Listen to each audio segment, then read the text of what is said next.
Live, starting, I guess, a couple minutes early. Normally, I start a couple minutes late, so why not start a couple minutes early instead? Welcome to another Square and Compass live stream. I do these streams every Monday through Friday at 1 p.m. Live stream. I do these streams every Monday. So there we go. I do these streams every Monday through Friday, 1 p.m. Eastern Standard Time. So let's give it a bit of time, see who joins us. By the way, happy World Health Day. Mental health is just as important as physical health. Freemasonry protects people's health and well-being, which it absolutely does. And I included in the chat a link talking about that, the way it supports people's physical and mental health through developing of connections. As always, the first hour or so, 30 minutes to an hour, we just wait, hang out, see who joins us. Anything people want to talk about when it comes to Freemasonry, I encourage you to go into the chat and leave your comments.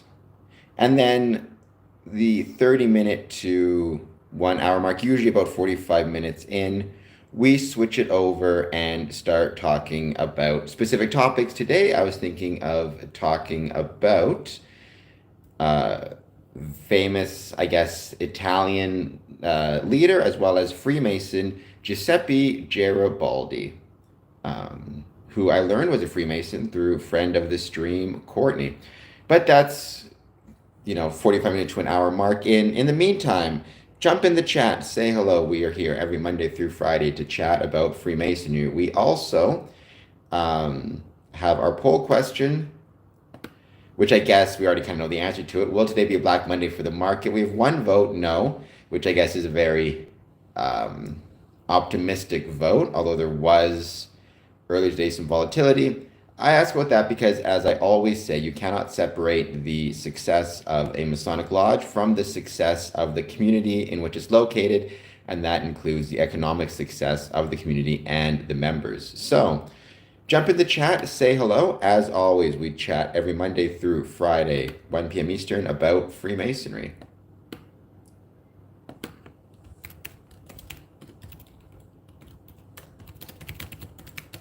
I actually invited some people from a few different spots, including Blue Sky, Twitter. So we'll see if we get some people joining us from social media. As always, though, first 30 minutes to 1 hour is just a chance for anybody who has any thoughts, comments, questions about Freemasonry to jump on the stream, say hello, let me know what your questions are. I've been a Freemason since 2007. I certainly don't know everything about Freemasonry. I don't pretend to, but I at least have my experiences and ideas, which hopefully I can provide some insights to people who maybe have their own views and thoughts on Freemasonry, positive, negative, or neutral. And as always, I speak exclusively for myself, but let's give it some time. Let's see who jumps in the chat and who wants to say hello. Interesting, we got 2 votes. Will today be a Black Monday for the market? 1 yes, 1 no. I think at this point, we can kind of argue, we kind of know the answer, and I guess it is. By the way, I had a great interview yesterday, or I released a great interview yesterday with the Most Worshipful Grand Master of the Grand Lodge in Manitoba, which was really special and a lot of fun. So if you haven't done so yet, I hope you'll check out that episode and leave a like, comment, subscribe, etc., etc. And let's give it a bit of time to see who jumps in the chat to say hello. U.S. stocks are extremely volatile as Wall Street rattled by tariffs.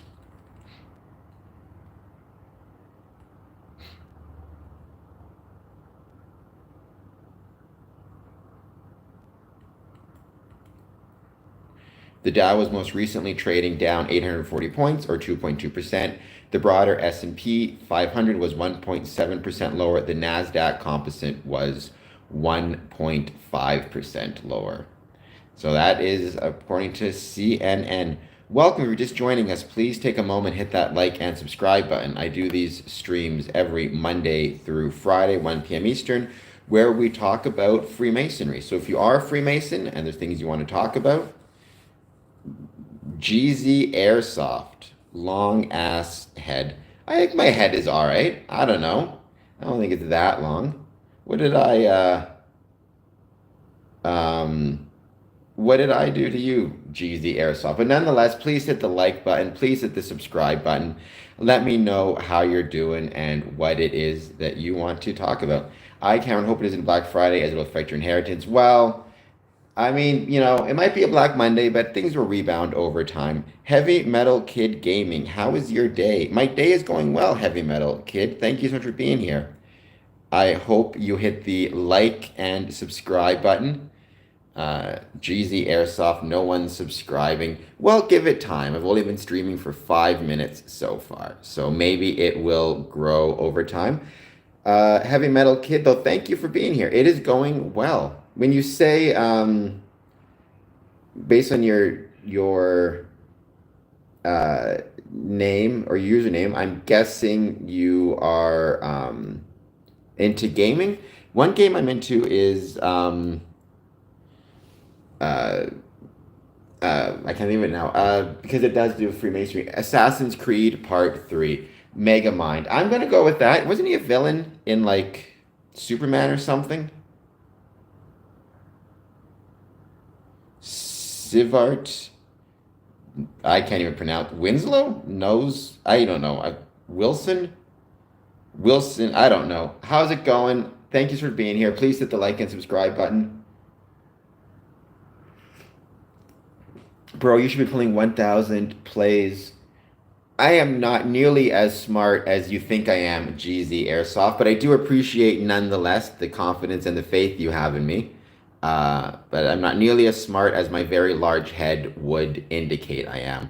Though I am a Freemason, which I do think makes me somewhat smart at least, but I've been a Freemason since 2007. Do you like games? I became more and more interested in video games. Like I grew up with Nintendo. Shows you how old I am, the original NES. Stopped playing for a while, but then I got into horror movie games. So I love Dead Space 1, 2, and 3. I love all the Dead Spaces. I love Assassin's Creed 3 because it deals with Freemasonry. GZ Airsoft, you are not a Freemason. Well, I'm pretty sure I am. I have my dues cards and everything. So if I'm not a Freemason, then I spent a lot of time at the Masonic Temple doing something else. You are not a Freemason. You could be. Well, again, I'm pretty sure I am, based on all of my experiences so far, but who knows? I watched a midnight movie Saturday midnight, stayed a bit longer than I should have on Sunday. Well, good for you for staying up late, though. You're still a young man at heart. What's your favorite movie? Nightmare on Elm Street 4 or Nightmare on Elm Street 5? I'm only an EA LOL. Don't ever say the word only, Spirit. It's funny. One of my favorite books of all time is The Long Walk by Stephen King, written under his pseudonym Richard Bachman. He has this section in the book where he says there is no worse word, or like what a stupid word is only. And I tend to view that. You should be proud to be an EA. It's the first step on your journey. So I think you should be proud to be an EA. Don't say only. You want to be moving out in the public. Why are you telling everyone this, bro? All right, so GZ Airsoft, with all due respect to yourself, it sounds to me like you may have fallen into some conspiracy theories or read some conspiracy theories. Freemasons can be out in public. We, in fact, are free to talk about our Freemasonry and our Masonic journey. Some love to talk about it, some don't. It really just depends on your personality. Some Masons are more private in general and don't want to talk about it as much. Others love to talk about it all the time. I love being out in public and talking about being a Freemason. Can you sing me happy birthday? Nobody wants to hear me sing, believe me when I say that. Having said that, though, I will wish you a happy birthday. I hope that you have a great birthday, and thank you so much for being here on the stream.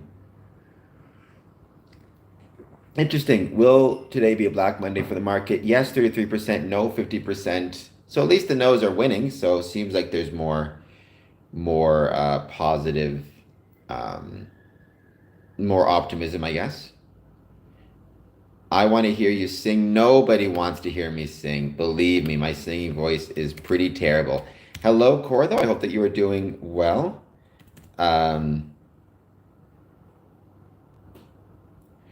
Bro, can you tell me this? Does it have anything to do with Satan? Because I'll support it as long as there is no satanic stuff. In the gym, wearing my Prince Hall cap. Good for you, Spirit of Justice. Always rep. Uh, so again, out in public, showing off the Freemasonry, which I always love. So it does not have anything to do um, with Satan. So Freemasonry, the way I always describe it is it's an umbrella term that references groups, particularly fraternities, that originated from the stonemason guilds in England. So you have stonemasons, and then over time they grew into and became Freemasons or speculative Masons. So it is a fraternity, um, but it is one based on brotherly love, relief, and truth. So it does not have anything to do with Satan. It's in fact not a religion at all. Right. One of the bigger misconceptions about Freemasonry is that people view it as being a religion. It's not. So it has nothing to do with Satan nor any religious figures. Yes, GZ Airsoft, you can.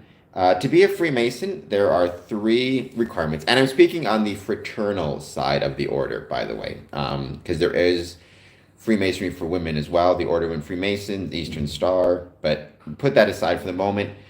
To be a Freemason, you need to be a man. You need to be over a certain age.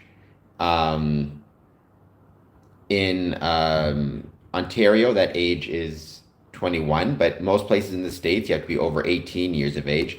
And you have to believe in a supreme being. Whatever that supreme being is between you and kind of your conscience. So we have brethren of um, Muslim faith, Christian faith, Jewish faith, all the different denominations of Christianity, Hindu faith, Wiccan, First Nations, or Indigenous. So we have all of, but, your race does not matter. Now, there are what's called Prince Hall Freemasons, which was historically black fraternity and black,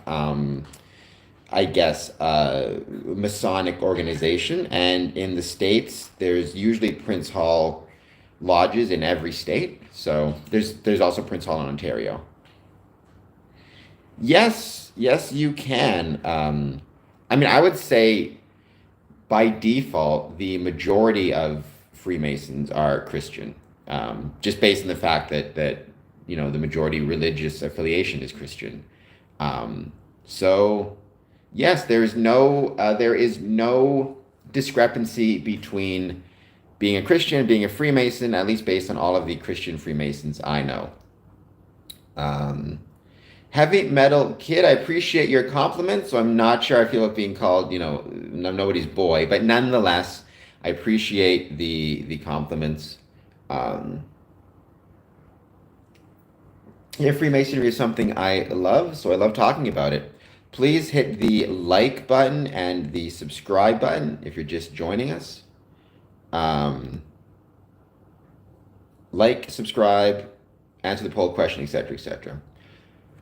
I'm Christian, so I'll have to be older. Sorry for being rude earlier. I appreciate this subbing. No, I didn't think you were rude.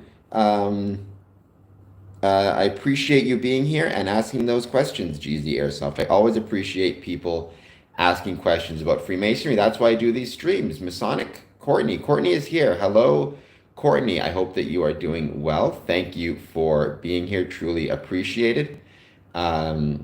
GZ, by all means, any more questions you have about Freemasonry or my Masonic journey, etc., feel free to ask them. That's also true to Heavy Metal Kid Gaming and anybody else who is on the stream. And I appreciate some new people on the stream as always. That is truly appreciated. GZ Airsoft, how did I become one? So I grew up with Freemasonry. My dad and both of my grandparents grandfathers were Freemasons. Um, though I never knew my dad's father, he passed away before I was born. Um, and so I always assumed I would join sooner or later. You don't need to have a family connection to join Freemasonry. It's just I happen to have one, so I was kind of always kind of planned to join at some point. And eventually, when I realized I'd be staying in Windsor, Ontario for a long time, uh, I decided to join here. So I wrote a letter, and I just said I'm interested in joining Freemasonry. And eventually, not too long after, they got in touch with me, and then the process went from there. It didn't take me a long time. Honestly, Jeezy, probably nowadays in 2025, it will take a longer time. When I joined, there was this real tendency to, if I show up to a lodge and I say I want to join, they immediately give me an application, and then, I'm a Mason a month later at the initiation. Most Masonic bodies and groups are now really pushing lodges to take more of their time to between when somebody first expresses interest and becomes a Mason, to spend more time getting to know the person, having coffee with them, having dinners with them. We have public events, inviting him to those just to see the type of person he is, and also if he's going to be a good fit for the lodge. So for me, it took a couple months, but nowadays in 2025, it can take, up to 6 months from when you first express an interest and approach Freemasons to when you actually join. Even I've heard of some taking as long as a year. But I think sometimes a longer process is a little bit better, and that doesn't mean you're not involved. You're going out for coffee with the guys, you're going to their dinners, you're getting to know the lodge and making sure it's a good fit for you. My uncle has been to the temple. That's awesome, GZ Airsoft, and I'm glad he's friends with quite a few. And Raised Eyebrow is here. Hello, Raised Eyebrow. Good to see you. Good to see you as well. It's great to have you back on the stream. Let me know if you answered the poll question, what you think of the markets. I always say Freemasons you cannot separate the success of a Masonic lodge from the success of the community in which it's located, and the success of the brethren in which it's located, the economic success as well as everything else. So that's why I talk about these things on the stream. Also, today is World Health Day, and Freemasonry protects people's health and mental well-being, and so I definitely wanted to talk about that as well. And then I want to talk about famous Mason, famous Italian, Giuseppe Garibaldi, who is very important to Italian history and was very active in Freemasonry. So GZ Airsoft, I hope that I helped answer some of your questions there. Anybody else who's in the chat, feel free to ask any questions. Hey, Leonardo is here. Boa tarde, does that mean, I don't know what that means, but boa tarde to you as well. Leonardo, I hope that you are doing well. Thank you so much for being here, as always. It's great to have you back. Good afternoon. I'm gonna take that and maybe start wishing people boa tarde, so they'll think I'm smarter than I am. Oh, looks like we got some Spanish people, I think, in the chat.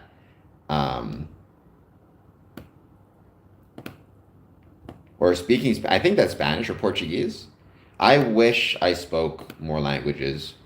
Although I've always said, one thing I really wish is that Masonic lodges communicated in more diverse languages.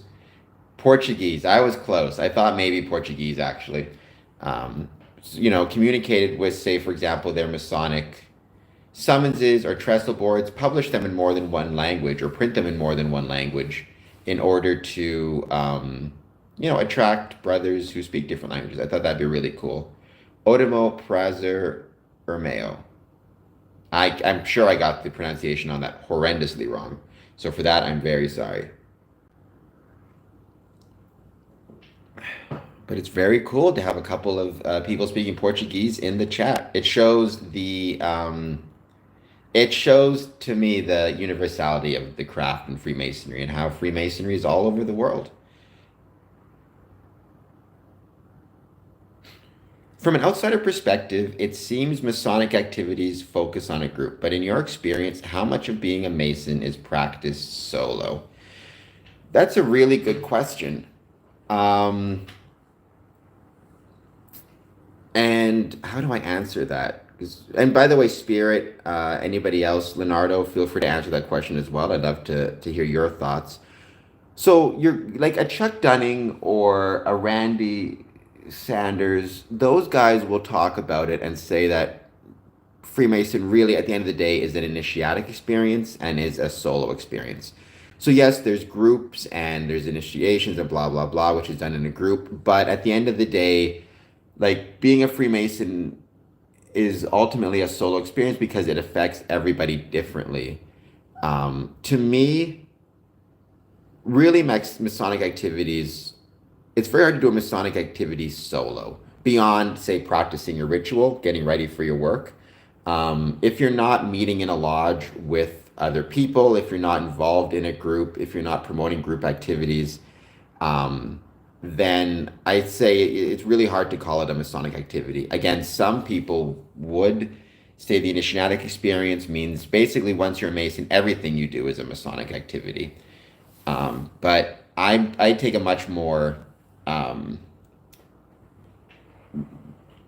limited, I don't know if that's not the right term, narrow definition of Masonic activity.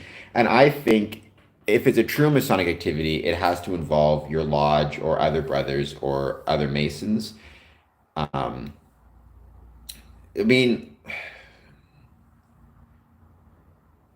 I'm trying to think of the best way to describe. I suppose a good way to think about it might be like if you're a football player, if you're on a team, then ultimately the football activity, like the activity that matters is playing football with your team or practicing with your team. Now you're going to be hitting up the gym, every other day of the week. You're going to be eating properly. You're going to be getting enough sleep. You're going to be doing a lot of things solo to help your Masonic experiences. But at the end of the day, or help your football playing. But at the end of the day, I wouldn't call those a football experience, right? The football experience is the practice with the team or playing in the game. The stuff you do solo, exercising, eating well, sleeping well, any of your business side of things you have to take care of, contract negotiations, that's not football activity. That's something separate. It's important because it impacts your ability to do the football, to play the football, but it's not the same thing. I hope that makes sense. Raised eyebrow, let me know if it did. So you take care of yourself and you do stuff solo in order to make yourself better able to take part in Masonic activities with your brothers. In Metro, we have a lodge whose membership is mainly Filipino, but when I visited, the work is done in English. Yeah, but I do hope, say, for example, for that lodge, they still take the time to um, they still take the time to maybe publish stuff in Philippine language or do correspondence in the Philippine language or something, just again to show the universality of Freemasonry and the universality of the lodge. Raised eyebrow makes sense to me. Yes. Good. I'm happy it makes sense. I try to explain things as well as I can, though. I sometimes fall down a little bit.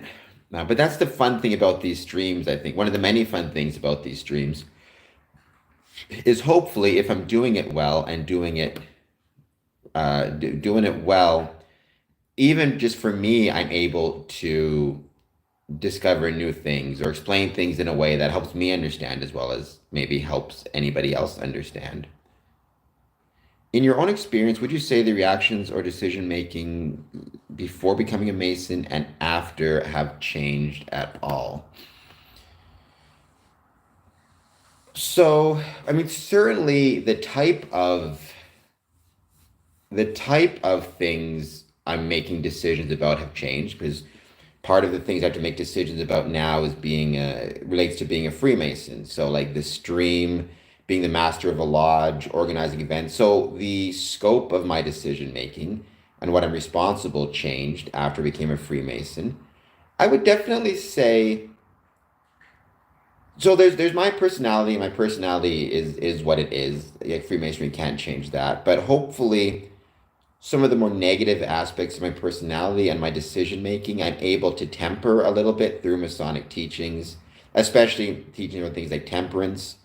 I have a tendency sometimes to, um, either assume the best or the worst too quickly. And Masonic temperance teaches us, reminds us that just because things are going well, it doesn't mean that things will always go well. So don't get too excited. And when things are going badly, don't get too excited or don't get too despondent because, I don't make decisions out of like despondency or decisions out of kind of too much joy and happiness, if that makes sense. You always want to be making decisions based on temperance, level-headedness. And so I definitely think that decision-making process changed.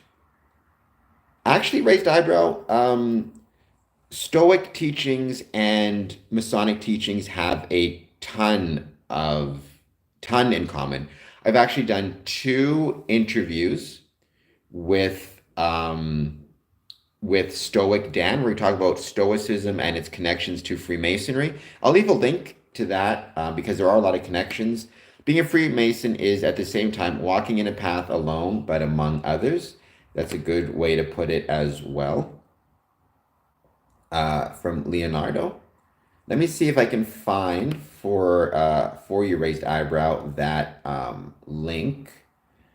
This was from March 2nd, 2025.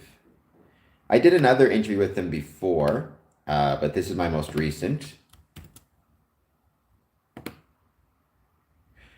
So that's my YouTube interview, Stoic Dan, because yes, Freemasonry and Stoicism have a lot in common, without question. By the way, please, if you're just joining us, hit the like button, hit the subscribe button. You are welcome, as always, leave a like, leave a comment.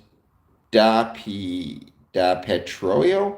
Forgive me if I got your name incorrect. I apologize. Do you have 4K? I don't know if you mean 4K, you mean like 4K streaming or internet, which I don't believe I do. I'm not a tech person. If you mean 4 grand, definitely not. Pronounced perfectly. Good. Thank you so much. I always struggle with pronunciation, so I'm happy to see I got it right. By the way, if you'd be so kind as to hit that like and subscribe button. Whenever I'm on these streams, I always talk about Freemasonry. I do these streams every Monday through Friday at 1 p.m. Eastern. So please jump in the chat and let me know if you have any questions about Freemasonry, positive, negative, neutral, any thoughts about Freemasonry. I'll do my best to try to answer them. And let me know, Da Pietro, how did you come across the stream? Are you searching for things about Freemasonry or other for things about Freemasonry, or sometimes people find us because they're searching for like secret societies or the occult or anything like that. So I'd love to know how you found us, if you hit the like and subscribe button, and if you have any questions about Freemasonry. And also, if you want to answer our poll question, will today be a Black Monday? How frequently do you visit other lodges? As often as I can. That is something I take a lot of pride in terms of the number of lodges that I try to visit. I'm a member of 5 lodges and very proud of that. My mother lodge is in 4 affiliations, but I mean, probably 3 or 4 times a week at a minimum. I've always said that when it comes to Freemasonry, the most important thing you can do for Freemasonry is support your mother lodge and show up as often as you can. But the thing that will give you the most enjoyment out of Freemasonry and the thing that will give you kind of the most growth in your Masonic career is visitation and visiting as much as you can and as often as you can. So those are my kind of, but probably 3 or 4 times a week. Primarily in Essex County District, but I also do try when I can to visit lodges around the world, or certainly at least North America. And I've been very lucky to visit many lodges in and across North America. If you haven't done so yet, hope you answer a poll question. 6 votes, 3 no's to will to be Black Monday for the market, 3 no's, 2 yeses, 1 we'll see. We'll see is probably the best answer. Which other grades do you have beyond the craft? I'm not sure what you mean. Do you mean like professional and personal? I'm graduated from University of Windsor Faculty of Law. I was a probation officer and worked in a jail for a bit. Professional wrestling referee. And in terms of Freemasonry, the highest grade I'm at is the 18th. I think that's what you mean by that. I've got actually all my certificates in just an envelope somewhere. One day I should actually take them out. Oh, ASR and York Rite. So I would say those are part of the craft. Um, I am 18th degree Ancient Accepted Scottish Rite. I didn't go beyond that. So I'm a member of Rose Qua. Um, and then, I mean, I'm part of like a lot of Masonic, like you know, part of coffee clubs and boards and committees and things of that nature. Um, I meant beyond the master's degree. So 18th degree. You visit I mean, I visit often. I'll be back visiting you pretty soon, and I can't wait, perhaps with another Mason in tow. So be ready for that. I'm very much looking forward to April 25th and the Grand Lodge of Manitoba's 150th anniversary celebration. It was a real pleasure to be with the Grand Master, um, and to see him and to interview him, etc., etc. I am familiar with the Canadian wrestler named Hannibal. I heard about it. I did not see it, but I heard about it. I feel like that was a few years ago now. Um, so, yeah.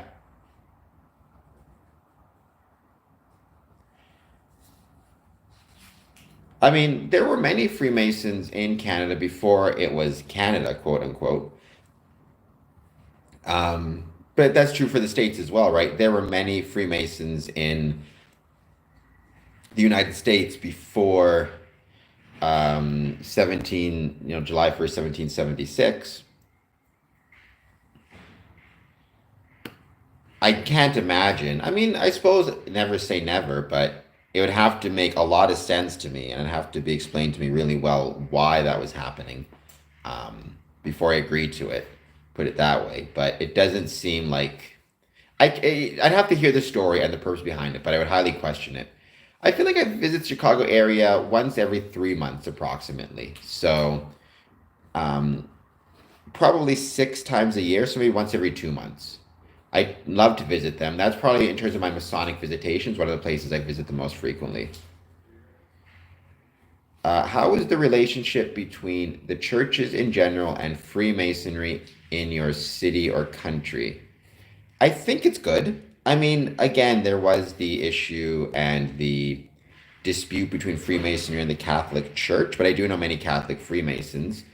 Um, I mean, we've done some visitations to churches. We have like a divine service, what we call it, where we travel to a church service, different dominations.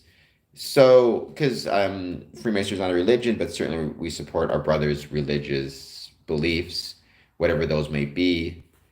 Um, so, I mean, with the exception of um, I don't know what the word is, the tension between Freemasonry and the Catholic Church, which does come up every now and then, at least locally. I've never heard of any church speaking negatively or ill about Freemasonry, nor do any Freemasons I know speak ill or negatively towards any church. Or when I say church, I include mosque, synagogue, etc., etc.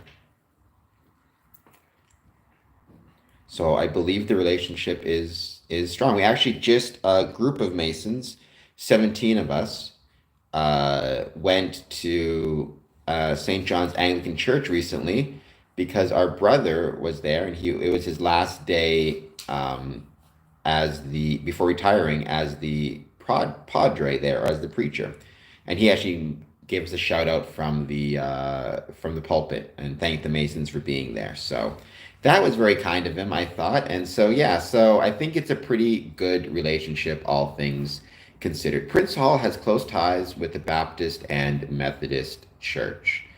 Doesn't surprise me by any means, especially because, from what I understand, throughout American history, um, churches were important community and civic kind of centers, as were Prince Hall Masonic lodges for Black Americans. And so it makes sense that the two of those would kind of have close ties. So that is awesome. I think it's very, very cool. And it's good. I mean, to me, the more close ties Freemasonry has with with as many different groups and organizations as it possibly can, I think is all the better for Freemasonry, whether those be religious organizations or civic groups or a combination of the two.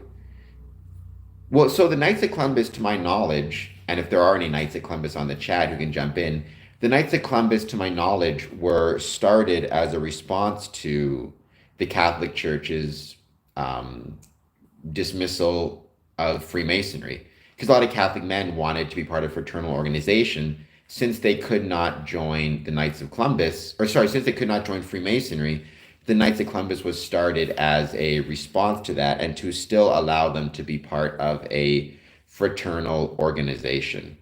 Um, so, uh, so yeah, the Catholic, I mean, the Knights of Columbus is a Catholic organization, so I'm sure the Church supports them pretty strenuously, shall we say. Welcome. If you're just joining us, please hit the like button. Please hit the subscribe button. Let me know how you're doing and what it is you want to talk about. And I truly appreciate you all being here. I do these streams every Monday through Friday where we talk about Freemasonry, Masonic light during the Dark Ages. Well, so the Dark Ages were, let me double check to get this absolutely correct.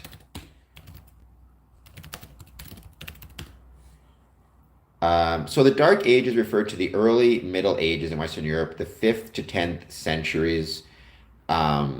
Freemasonry, depending on how you want to define it, dates to, let's say, 1623 with Rose Hall Chapel. But that's not to say that during the Dark Ages there was not masonry, the shaping and building of things with stone, and certainly, um, modern Freemasonry, guilds of medieval stonemasons who built cathedrals and castles. So I would say the idea of Masonic light is more the idea of stonemasons, even in Dark Ages, building things from stone, using their knowledge and expertise to kind of provide that type of light. Apologies if I asked this before. Are there any non-affiliated but Masonic-inspired organizations still operating? It depends how you define inspired, but like the Odd Fellows is still around, though my understanding is their numbers are dropping pretty precipitously. Um, um, I think like the Moose had some ties. The Free Gardeners, I believe, still exist. But very, very low numbers. Um, um, so those are the ones I can think of off the top of my head. Raised eyebrow. If I can think of any others, I'll throw them in the chat. I mean, the youth group, but those are affiliated, obviously. So yeah, so that's kind of I'd say the Odd Fellows, Free Gardeners. Oh, we talked about this earlier, but the Young Farmers of America, they were started by four Freemasons. A lot of their kind of organizational structure relates to Freemasonry. I understand that they're still around and actually doing fairly well. So I think those are my answers. But unfortunately, almost every civic group, and they talk about this in a lot of different movies, or in sorry, what's the movie I'm thinking of? Join or Die and the book Bowling Alone talk about how all of these kind of organizations, civic groups are over time losing members. From the 60s to now, are losing significant numbers of members, and what that means for civic society in general. Lions Club, Rotary Club, Boy Scouts, Toastmasters. I didn't know the Boy Scouts was inspired by the Freemasons. I know there are a lot of like Boy Scout leaders who are Freemasons. Um, but I did not know that the Boy Scouts was inspired by Freemasonry. That's really cool. Let me check that.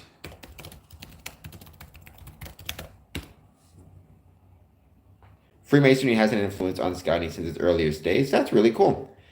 I'll have to look more into that. And there is a National Association of Masonic Scouters, which actually might be kind of fun to have them on a podcast at some point. They are.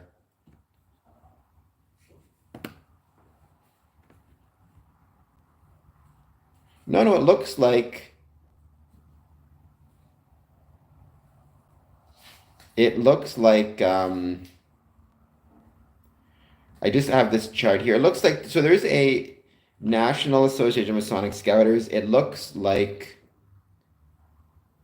they are recognized in Washington, Oregon, California, Texas, Colorado, Missouri, Illinois. Looks like they're recognized in a lot of states, or considering recognition. Recognition is being a very important one. So yeah, I don't know what the numbers are like for the Boy Scouts right now, if it's going up or down, or where those numbers are. But I'm assuming if it's like every other kind of civic organization, it's going down, unfortunately. But I do hope over time that changes. And welcome, if you're just joining us, please take a moment, hit that like button, hit that subscribe button. Let me know how you're doing and what it is that you want to chat about. We do these streams every Monday through Friday. We talk about Freemasonry. Spirit of Justice was a Boy Scout back in the day. I never was, but I heard that they do a lot of really. One of my favorite movies, Spirit, let me know if you've ever seen this one, was Scout's Guide to Surviving the Zombie Apocalypse, which I loved that movie. I always thought it'd be really fun to do a Masonic movie under the same kind of pretense, where it's a group of Masons fighting zombies. Maybe they have, there's like a chemical spill in their town that turns every resident in the town into zombies, but they, because their building has super thick walls, they are able to, withstand the chemical attack, and they don't get turned into zombies, and then they have to save the town from these zombies. Who knows? But I always thought that could be a really fun idea. But yeah, Scout's Guide to the Zombie Apocalypse, or Scout's Guide to Surviving the Zombie Apocalypse, I think it was. Great movie, and one I genuinely enjoyed.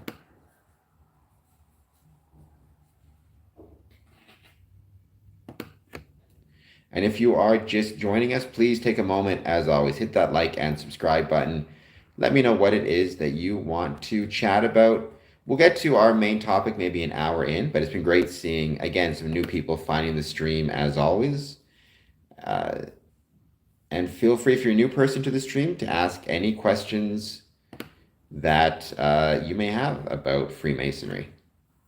If you're not a Freemason, but you've always had questions about it, I'd love to know what your thoughts are. And if you are a Freemason, but maybe you still have questions, I've been a Mason since 2007. I certainly don't know everything about the craft, but I can at least kind of go through my experiences with Freemasonry and what it's been like for me. And some of the things I've learned about, Freemasonry and how it can make the world a better place. Yes, Courtney, monks and stonemasons would have had a great deal of respect with each other because, I'm assuming the stonemasons built the monasteries at which monks were located, right, and lived.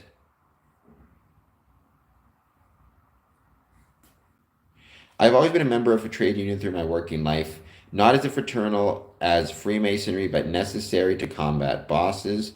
Well, there's a fraternal element to trade unions, right? And, certainly Freemasonry, in a sense, derived from trade unions, from stonemason guilds, which were a type of trade union um, in the Middle Ages. So, and certainly there's a pretty heavy power dynamic or power imbalance between a worker and a boss. So if you don't have some type of bargaining power through, again, through a trade union, then that could lead to problems. Will today be a Black Monday for the market? 7 votes. No at 57%. Yes at 29%. Will see at 14%. So there you go. The no's are still in the lead, which is good to see. Although what's interesting is, at the time in the 50s and 60s, well, 50s and 20s, when you saw, significant growth in Freemasonry, you also had significant growth in trade unions and unionization efforts throughout the country. So that's kind of a really interesting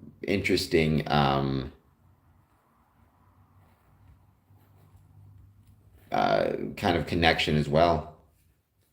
Yes, I discovered that Steve Wozniak was a Freemason. I've actually invited him to be on the podcast. Sadly, he's very busy, and so for obvious reasons, he can't. But I did know Steve Wozniak was a Mason. I really liked Walter Isaacson's book about Steve Jobs, as well as the movie Jobs, written by Aaron Sorkin. So I'd love one day if I could find a way to get Steve Wozniak on the Square and Compass podcast. So Steve, if you're one of the 9 people currently watching this, I hope that you will be on the stream. It's interesting because it seems like he has never really been active or attending lodge. He joined, I guess, because his wife's father, so his father-in-law was a Mason, and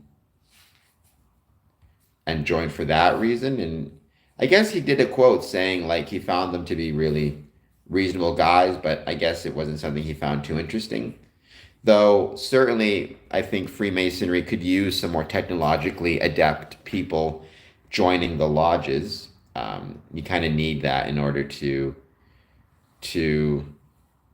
grow. I think Freemasons need to be more embracing or embrace more of the virtual world, whether it be technological in our buildings or streams or virtual lodges, all that jazz. I've been on strike twice. Could that be called a ritual? I don't know. I don't think I call it a ritual exactly, but certainly it's a shared experience that would bring people together. There's a couple of times back when I worked at the jail and stuff, they were talking about striking, but it never happened. So we shall see. But who knows? Because I've said ritual is shared experiences created with the purpose of bringing people together. So, a strike is a shared experience that brings people together. But I suppose the difference is a ritual, to me, the sole purpose is to bring people together. That's why it's created, or to create bonds through shared experiences. With the case of a strike, right, the purpose isn't to create bonds through shared experiences. The purpose is to negotiate for whatever it is you're negotiating for, whether it's higher wages or better benefits or more time off or a combination of all three, or health and safety regulations or hiring practices, right? So the purpose of the strike is to negotiate for workers' rights, as opposed to creating a bond through a shared experience. After all, you would get that same bonding through shared experience if you're all working at the same place.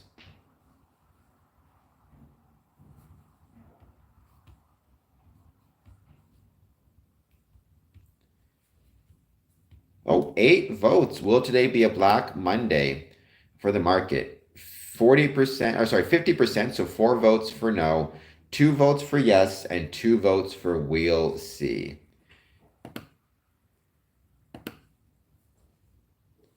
And I'm going to give it another maybe 10, 15 minutes, and maybe we'll start talking about today's main topic, which was Giuseppe Garibaldi, Italian Freemason, and very important part of Italian history as well as Masonic history. But in the meantime, if you're just joining us, please hit that like button. Please hit that subscribe button. Let me know how you're doing and what it is that you want to talk about. And it was great having some new people join us earlier today, earlier in the stream, I should say. I hope that you will join us. Keep joining us, like, subscribe, share this stream, all that good stuff that helps out big time with other people finding us. But I'll give it a few more minutes to see who else joins first.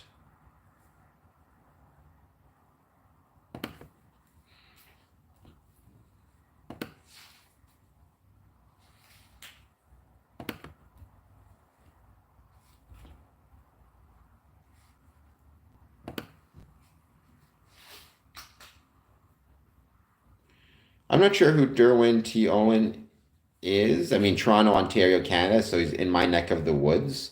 I may have met him and just don't remember, which is very, very possible.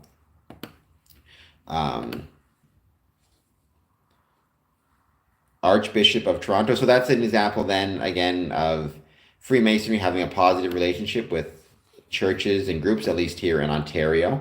And like I said, in most cases, in my experience, Freemasonry absolutely has a positive relationships with churches, with mosques, with different groups. Maybe the one exception, again, being the Catholic Church, but we're working on that. And I'm sure one day it'll get sorted out.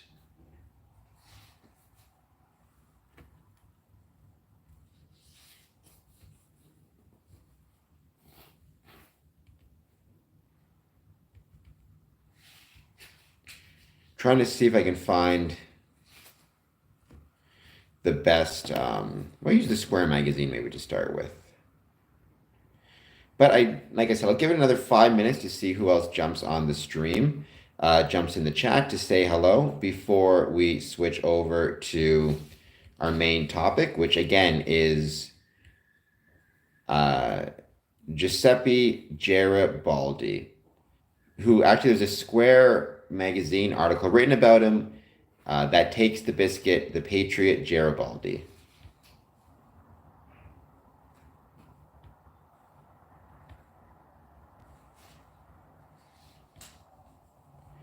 But before we do anything else, maybe what I'll do is I'll take a few minutes to share the stream. Welcome if you're just joining us. Please take a moment, hit the like button, hit the chat, hit the like button, hit the subscribe button. Jump in the chat, say hello, answer a poll question. We're here today talking about Freemasonry. Positive, negative, neutral. Any thoughts you have, feel free to jump in the chat and let me know what they are. Our main topic is going to be on Giuseppe Garibaldi, but that doesn't mean we can't talk about anything else that people in the chat are interested in talking about. So welcome if you're just joining us. As always, like, comment, subscribe, etc., etc. Let me just quickly invite some people. If you're watching this, you want to invite anybody, share this stream, truly would be appreciated as well.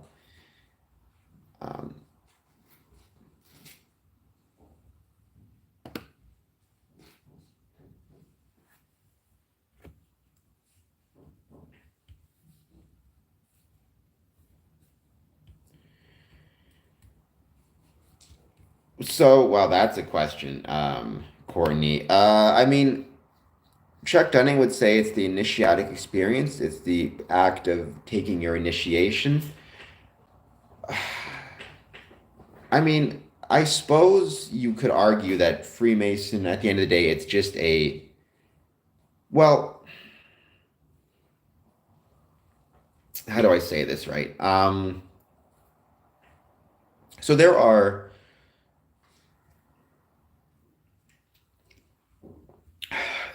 two types of designations, I think, in the world for anybody. There is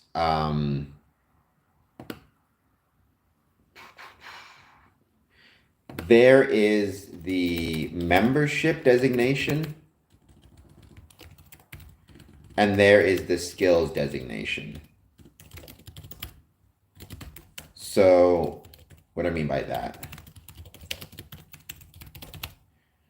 If I say I'm a musician, that's a skills-based designation. What that means is I have some type of skill. So what makes me a musician is I have some type of skill and ability when it comes to playing a musical instrument, singing, making music, whatever it is. There's an assumption there that I have some type of skill, right? If I say I am a member of a church, that doesn't say anything about my skills and ability. That just says something about my kind of beliefs, um, right? My beliefs and my abilities, or my beliefs, right? So when you say what makes a man a Mason, I don't think what makes a man a Mason is simply the dues card in his pocket and the fact that he's a member of a lodge. I think Mason, the truest sense, is a skills based designation. What it means is that you have some type of skill and ability uh, that allows you to call yourself a Mason, right? Because being a Mason, it actually does take a lot of skill and ability that people don't realize. The ability to get along with others, to run a meeting, to memorize ritual, to perform ritual, to speak in public. There's a lot that goes into being a Mason. Spirit of Justice said hi. Again, Spirit of Justice, thank you so much as always for being here. I truly, truly appreciate it. And I appreciate very much your involvement in Freemasonry and in being part of my streams. I'm just inviting a few people, so I hope, Masonic Corny, I answered your question. I think what makes a man a Freemason is the extent to which he applies his skills and abilities to the Masonic act, more specifically, trying to make the world a better place through the application of brotherly love, relief, and truth. Strong-minded, we can be, certainly we can be. Strength and independence. Certainly there are many Masons who are very independent, though I would say sometimes Masons can be too independent for their own good. It very much depends on how stubborn they are, so you sometimes need to be careful that you're not being too independent. One story I always really liked was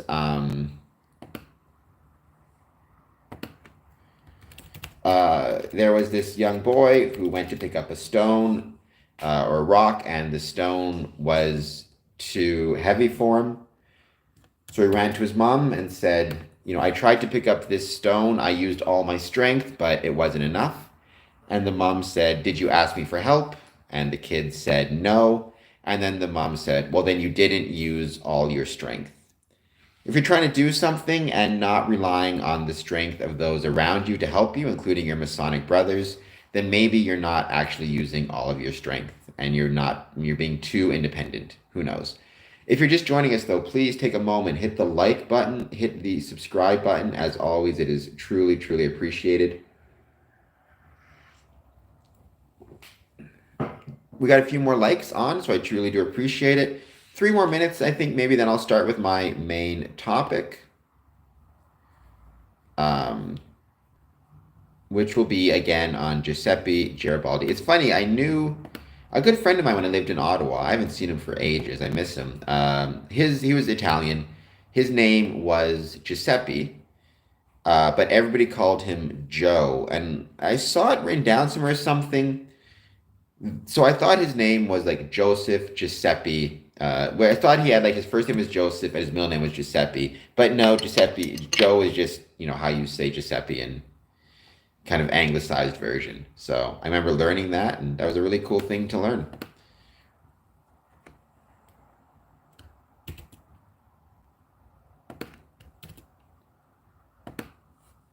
Welcome, if you're just joining us. Interesting. Seems like there's a lot more positivity than I thought in my poll question, by the way. I asked the question, will today be a Black Monday for the market? 4 votes for no, 2 for yes, 2 for we'll see. Grand Master of Canada meeting in Winnipeg on the 25th of April. And while meeting, they will be attending the Manitoba's. Yes, they are, which I think is going to be awesome. I can't wait to take part in it. I think it's going to be a blast.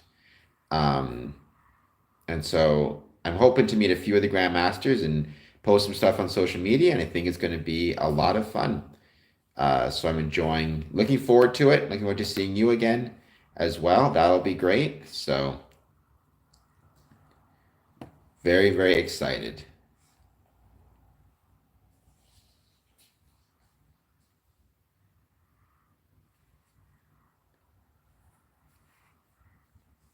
There has to be an up, down, and sideways for any choice of directed movement is possible. Well, there has to be options, right? You can't direct somebody to make any type of movement if they don't have the options or the ability to move somehow. Decisions are kind of what's the word? Freedom is necessary for decisions. Otherwise,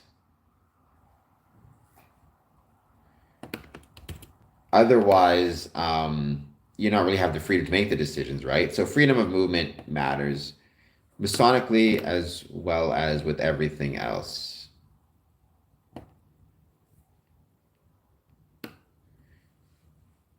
All right, just give me 2 more seconds.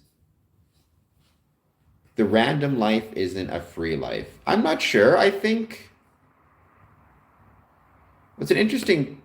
I'm not sure what you mean by that. I mean, it's hard to be. Well, I've heard people talk about like freedom through discipline, which is some truth to that. Freedom through routine. Sometimes giving yourself a routine can be very helpful in terms of creating freedom. Um, because if it's just completely random or chaotic, then I mean, yeah, if you have like a society and the society is completely random and there's no rules and no order to it, it can be very hard to establish any type of freedom because the strongest people can just do whatever they want to oppress the weaker people. Um, and hopefully we never get to that point. By the way, welcome. If you're just joining us, please take a moment, hit the like button, hit that subscribe button. Let me know how you're doing, what it is that you guys want to chat about. It was wonderful to have some new people join the stream earlier during our stream. I do these every Monday through Friday at 1 p.m. Eastern Standard Time. Today, we are talking about, or will be talking about, Brother Giuseppe Garibaldi. There's actually a great article written about him in the Square magazine, which is out of the United Grand Lodge of England. I don't have the date that this was written.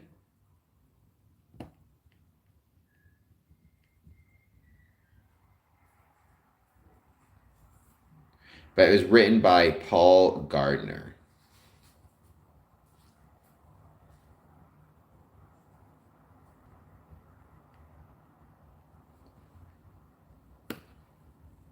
All right.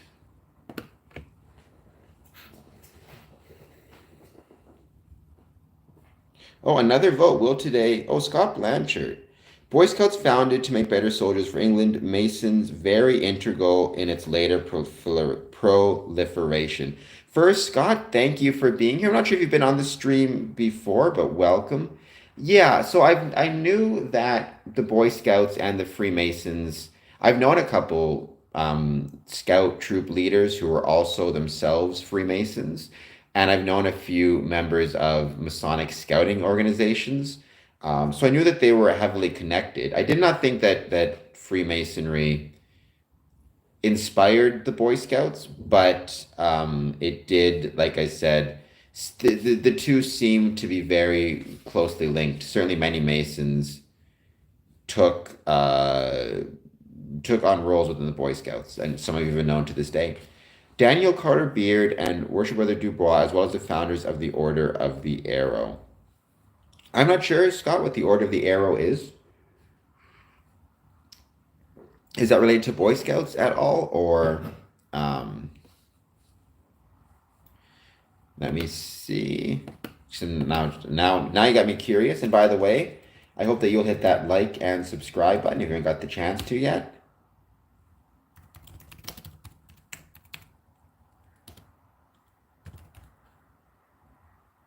The Honor Society of the Boy Scouts. Okay, very cool.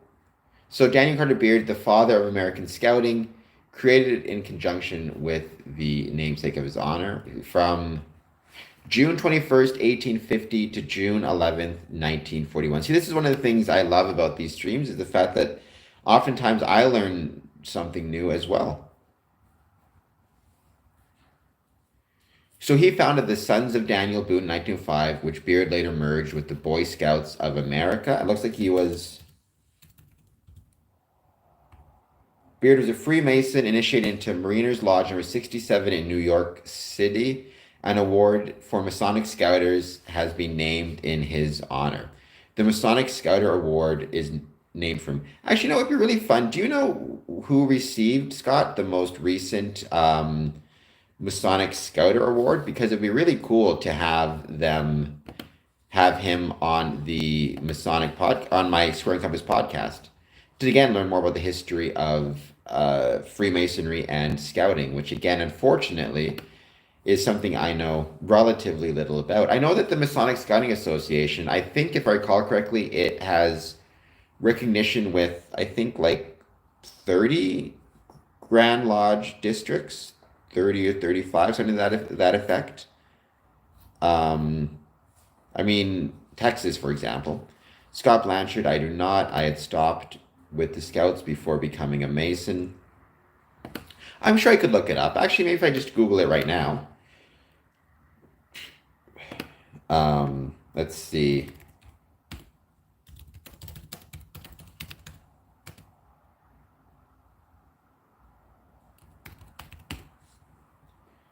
Daniel Carter Beard Masonic Scouter Award. The award will be presented to a Master Mason who is currently a registered Scouter and active Scout unit. Looks like that is the case.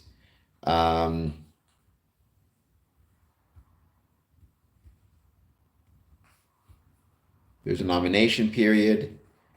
Trying to find if I can find the name of the last award. By the way, Scott, forgive me if you have, and I've forgotten, but have you been on the stream before? Um, and if possible, if you could hit the like and subscribe buttons. If you're not subscribed, I'd very much appreciate it. Or if you have been on the stream before, I very much apologize for forgetting. Um, I can barely remember my own name, to be perfectly honest. So let's see. Thank you then so much. Yeah, so just so you know a little bit about me, I'm a Freemason out of Windsor, Ontario, Canada. I've been a Freemason since 2007. Uh, my mother lodge is Windsor Lodge number 403. Then I affiliated with two other lodges here in Windsor, excuse me. And then I also affiliated with Lodge Holy Land out of Tel Aviv, Israel, and Tranquility Lodge out of Texas. I try to spread Compass Promotions to talk about Freemasonry, the ways in which it's relevant to the communities in which it's located, as well as post stories of Masonic interest. I do these streams every Monday through Friday at 1 p.m. Eastern, where I talk about sometimes specific topics as well as just letting people jump in the chat to say hello.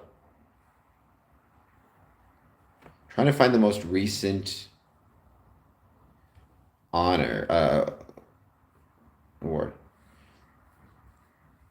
Okay, Battle Creek Lodge. I feel like I've been to Battle Creek Lodge before. Certainly Windsor, Ontario, right next to Detroit. So I've done a lot of Michigan traveling over the years. Ann Arbor Lodge pretty frequently.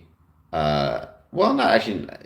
Detroit Masonic Temple very frequently. Dearborn Masonic Lodge frequently. Ann Arbor a couple times. Jackson a couple times. Nice to meet you as well. Thank you so much, as always, for being here. Truly, truly appreciated. If you haven't done so yet, I know you said you hit the like button. I truly appreciate it. I hope that you could also hit the subscribe button. That'd be very helpful as well. And okay, well, I'm not a Shriner. I'm 18th degree Scottish Rite, Rose-Croix. I would um, love, though, to learn more about the grotto. I'm a big fan of the Detroit Masonic Temple. I think it's a pretty beautiful and amazing building. 2 minutes from Windsor, which is crazy. Will today be a Black Monday for the market? No, 56%. So no's are still in the lead. Looks like probably if it was going to be a black market, we'd have known by now, or Black Monday for the market. But I think stocks have gone down, but not enough maybe to constitute calling it a Black Monday.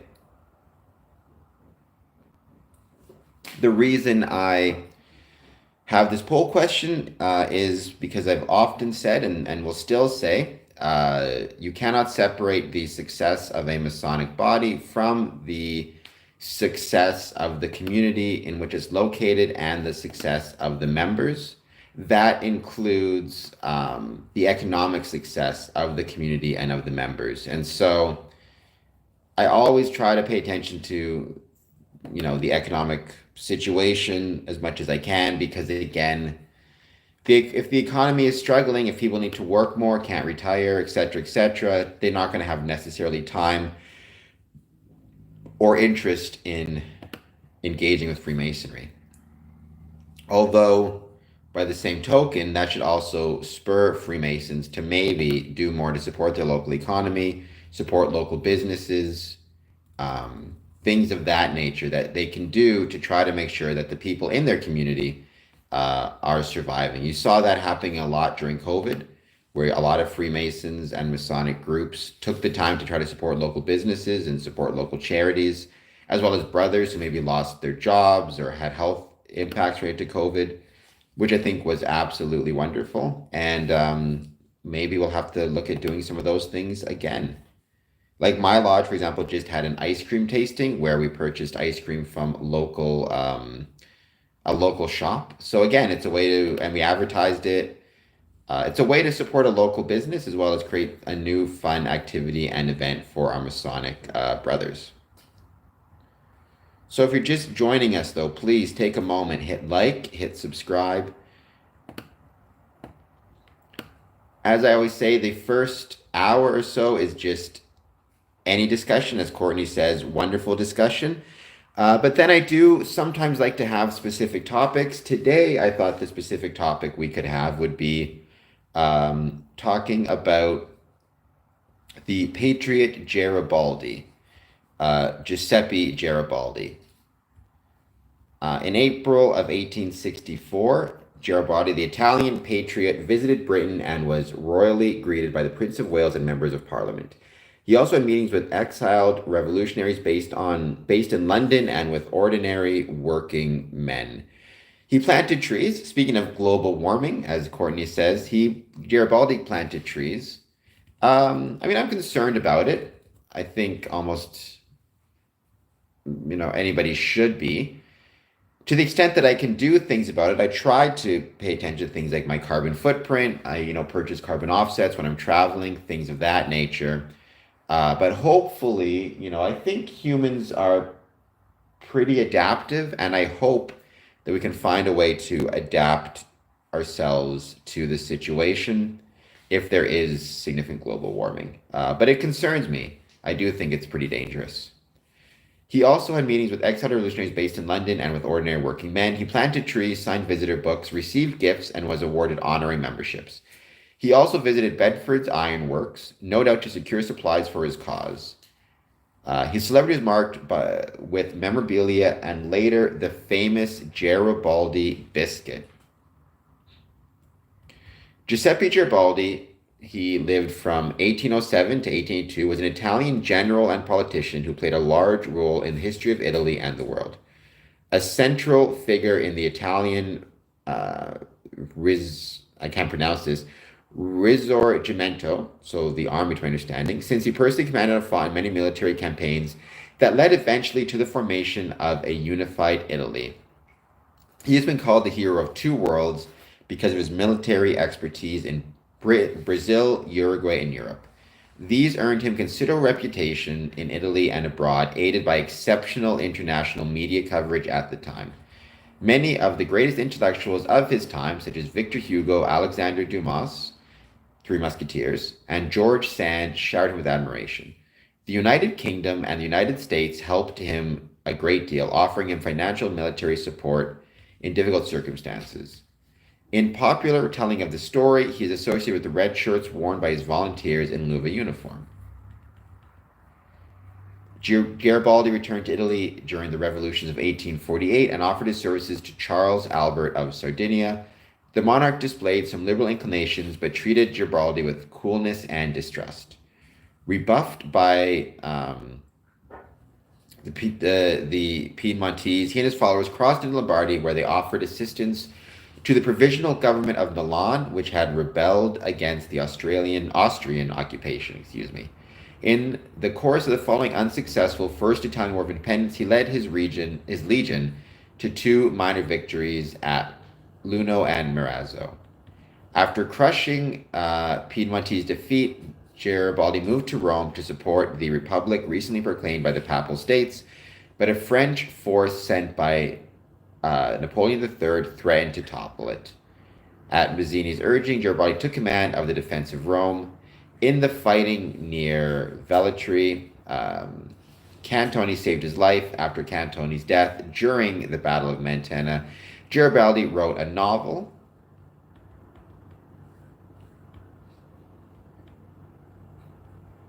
I'm just trying to get so there's the Garibaldi biscuit, but I'm trying to get to so here it is. So Garibaldi joined Freemasonry during an exile from Italy, taking advantage of the asylum the lodges offered to political refugees from European countries governed by despotic regimes. So that right there is interesting, the fact that you had Masonic lodges offering political asylum to men fleeing despotic regimes. Hopefully, we're never going to see that happening again, though there probably are a lot of despotic regimes throughout the world, and maybe some Freemasons could use the support. At the age of 37, during 1844, Garibaldi was initiated in the La Salle de la Virtude Lodge of Montevideo. This was an irregular lodge under Brazilian Freemasonry, not recognized by the main international Masonic obediences, such as UGLE or the Grand Orient de France. While Garibaldi had little use for Masonic rituals, he was an active Freemason and regarded Freemasonry as a network that united progressive men as brothers, both within nations and as a global community. Garibaldi was eventually elected as the Grand Master of the Grand Orient of Italy. Garibaldi later regularized his position in 1844, joining the lodge Les Amis de la Patrie of Montevideo under the Grand Orient of France. Garibaldi's Masonic connections were explored in an exhibition at Freemasons Hall in London between May and August of 2014 to mark the 150th anniversary of his visit to London. Lodge Italian number 2687 of London proudly boasts his sword.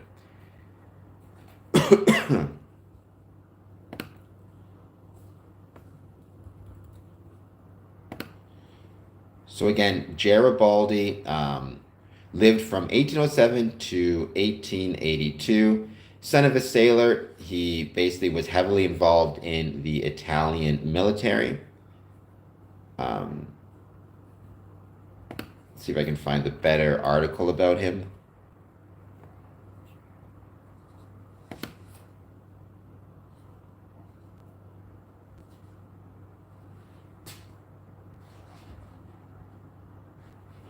What's interesting is once stripped of esoteric and ritual trimmings, which Garibaldi openly depreciated, so he was not a fan of Masonic ritual or kind of the esoteric side of it. Freemasonry was for him, especially after 1860, a meeting place and means of organization, which he more than once tried to make use of to carry out his own political and cultural plans. The Masonic organization was thought of by Garibaldi as a network able to unite the otherwise dispersed forces of the Italian renewal from the inside by forming new leaders able to look to the boundless horizons opened up by progress in the sciences, medicine, chemistry, physics, anthropology, etc., rather than become small-minded through the petty struggles for power and from the outside by placing those leaders in an intellectual circuit whose pillars of Hercules, once Italy was unified, were a European federation, the formation of great ethnic linguistic systems, and finally worldwide unity of humanity kept together in a brotherly way by constructive ideals. It is worth underlining that Freemasonry, in its turn, used Garibaldi both before and after his death as an exceptional testimonial and promotion of their ideals. Garibaldi, as recounted in an article published in Herein in 2002, on the occasion of the 120th anniversary of his death, he was initiated to Freemason in 1844, which was an irregular lodge at the time. Welcome, by the way, if you're just joining us, please take a moment, hit the like button, hit the subscribe button. Let me know how you're doing, what it is you want to chat about. We are here chatting today about Giuseppe Garibaldi, born July 4th, 1807, died June 2nd, 1882. He was an international hero, freedom fighter, and a Freemason who promoted unity and liberty for all of humanity. He is described here as one of the most active and passionate freedom fighters of the 19th century. Born in Italy in 1807, he was deeply inspired by the rising tide of human liberty. After he came of age, he fought in almost every revolution and struggle for freedom from South America to his native homeland, Italy. What he's remembered most for, however, is leading the hearts and minds of the Italian people to unity, turning a loose collection of small states into a united kingdom of Italy. It was his passion for human liberation that led Garibaldi to Freemasonry. Garibaldi was initiated into Freemasonry in 1848 in an irregular lodge. He was initiated in 1848 into a regular lodge. Before that, he did initiate into an irregular lodge, but he eventually made it right. Initiated into a regular lodge in 1848, he remained an active Mason until his death in 1882, frequently mixing his fervor for liberation with Masonry. Often his Masonic brothers were his comrades in arms, and his Masonic ideals went with him everywhere. He raised the flag of liberation and fostered fraternity. He became an international hero. Often his presence alone was able to turn the tide of battle, lead men to victory.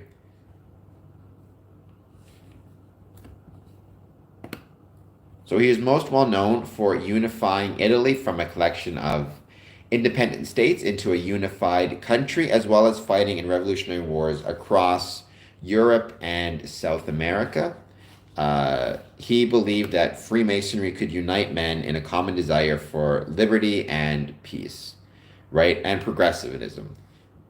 While he was not a fan of Masonic rituals, he was an active Freemason and regarded Freemasonry as a network that united progressive men as brothers, both within nations and as a global community. He was eventually elected Grand Master of the Grand Orient of Italy.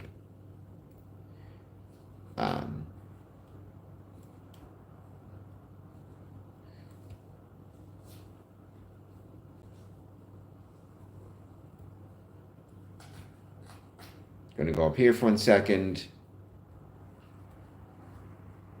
He embraced the Young Italy movement. He became a supporter of Italian unification under a democratic Republican government.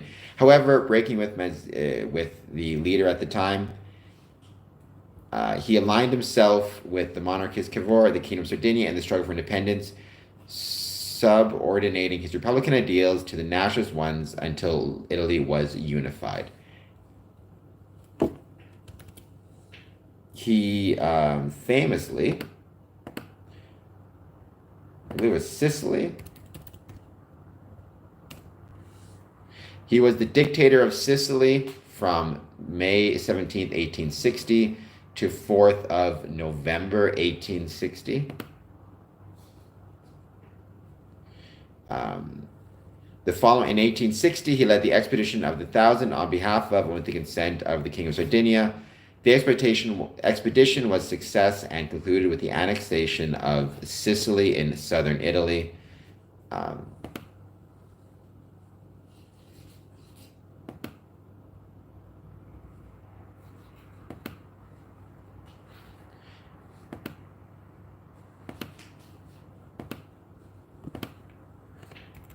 Let me just...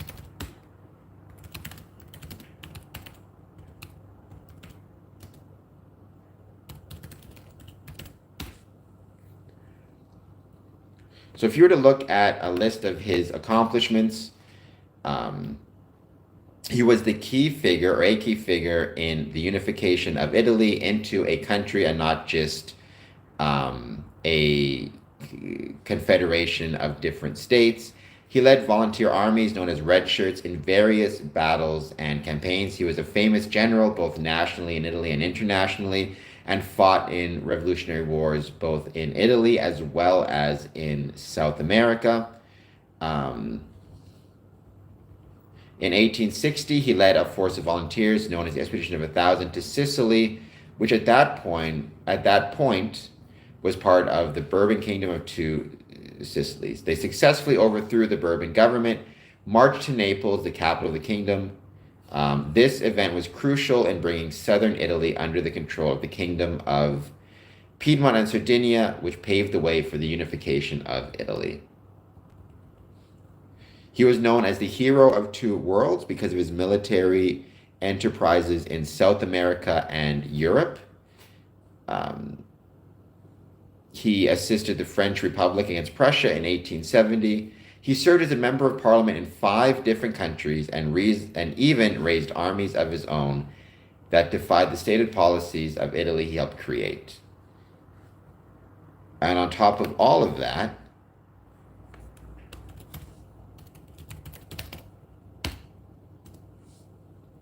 he joined Freemasonry in Montevideo in Brazil in 1844, but that was an irregular lodge. Eventually, he joined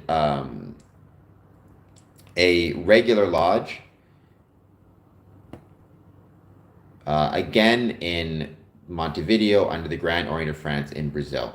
What I found really interesting here, what I found is a lot of people, and I don't know if anybody else has noticed, if you're a Freemason, I don't know what your experiences have been, but I've noticed that for a lot of people, they have the tendency to view Freemasonry as more of a conservative group. When I say conservative, I mean politically conservative or right wing. But historically, that oftentimes was not the case, right? One example of that would be Giuseppe Garibaldi, who famously, while he was not a fan of Masonic ritual or didn't consider it that important, he regarded Freemasonry as a network that united progressive men as brothers within nations and as a global community, and was eventually elected as the Grand Master of the Grand Orient of Italy. And he's not the only one who had those views, right? Like, to what extent did FDR, Franklin Delano Roosevelt, and to what extent did FDR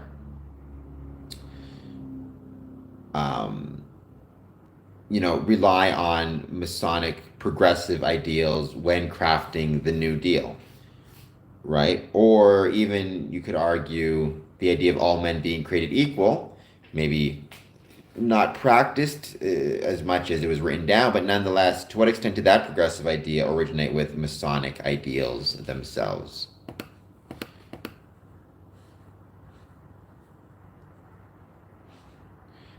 Garibaldi also attended Masonic lodges of New York in 1850, where he met several supporters of democratic internationalism, whose minds were open to socialist thought and giving Freemasonry a strong anti-papal stance. Again, so you see the idea of socialism or socialist thought and Freemasonry existing in the same context. And then you see here, Garibaldi suggested a grand alliance with various factions of the left. Why don't we pull together in one organized group the Freemasonry, democratic societies, workers' clubs, rationalists, mutual aid, etc., which have the same tendency towards good. So again, you see Garibaldi, as he is trying to unify Italy, lumping in Freemasonry with more left-wing stances and left-wing ideas. That's the likely result of younger men seeing Masonry as an old man's club and associating them with conservatives. That's very true, and that's very possible, Scott. I think that might be a big factor in it.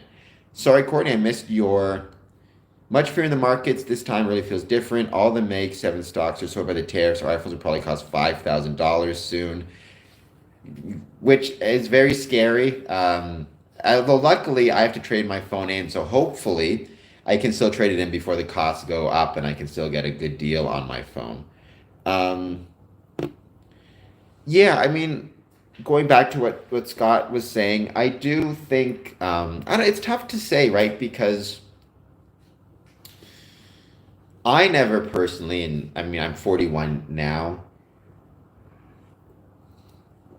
I joined in my 20s, which is crazy. I never particularly viewed it as a right wing kind of group, but I know a lot of people, I didn't view it as right or left wing, right? Which it's not either. But it did seem to me that certain people did have that view. But again, you see in the 18th century, Garibaldi um, was, you know, as it says here, right? Garibaldi suggested a grand alliance between various factions on the left. So he viewed it as being kind of inherently on the left, which is really interesting to see.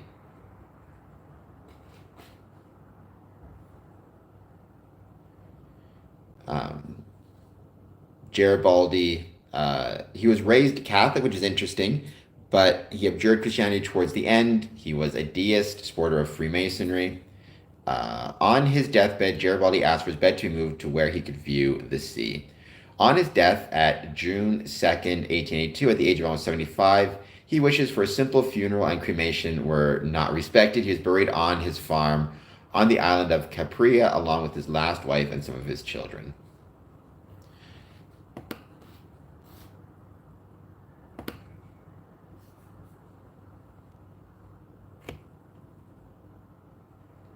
His last words to his brothers, interestingly, in Montevideo, my dear brother, as my engagements prevent me from carrying out my desire to take leave in person of my dear brothers of the lodge, I beg you to be good enough as to pass on at their respectable meeting my goodbyes, my wishes for their happiness, and my hope that whatever I may be in the world, I will remain their devoted brother, always ready to dedicate myself to the sacred rite to which I have the honor of belonging.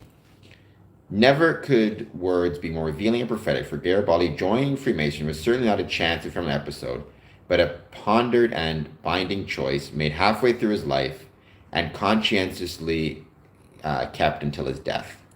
Once stripped of the esoteric and ritual trimmings, which Garibaldi openly depreciated, Freemasonry was for him, especially after 1860, a meeting place and means of organization which he more than once tried to make use of to carry out his own political and cultural plans. The Masonic organization was thought by Garibaldi as a network able to unite the otherwise dispersed forces of the Italian renewal from the inside by forming new leaders able to look to the boundless horizons opened up by progress in the sciences, rather than become small-minded through the petty struggles for power and from the outside by placing those leaders in an intellectual circuit whose pillars of Hercules, once it wasn't unified, were European formation.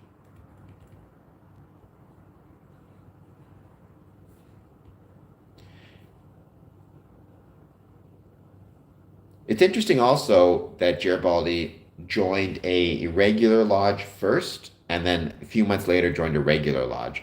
I feel like nowadays, and I don't know if you feel the same way, Scott. Nowadays, very often, if somebody joins an irregular lodge, I feel like they're kind of automatically shunned, as opposed to allowing them to join a regular lodge later. They have to restart at the bottom, obviously, or start as an EA.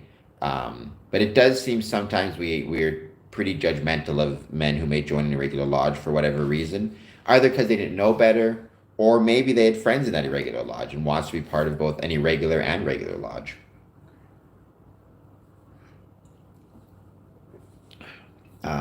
Yeah, I think sometimes we are far too quick to be negative towards these irregular lodges. Which I don't understand necessarily why.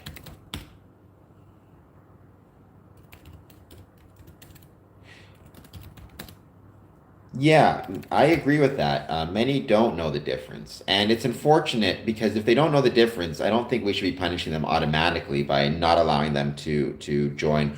Or they may join not knowing the difference, find out that they like the guys in the irregular lodge and want to remain a member, but also want to join a regular lodge. I'm not sure why we shouldn't let them join both. I mean, so long as they understand that, they can't share Masonic secrets with anybody, irregular lodge members or otherwise, you know? That is true. We certainly won't win them over by being judgmental. I agree with that 100%.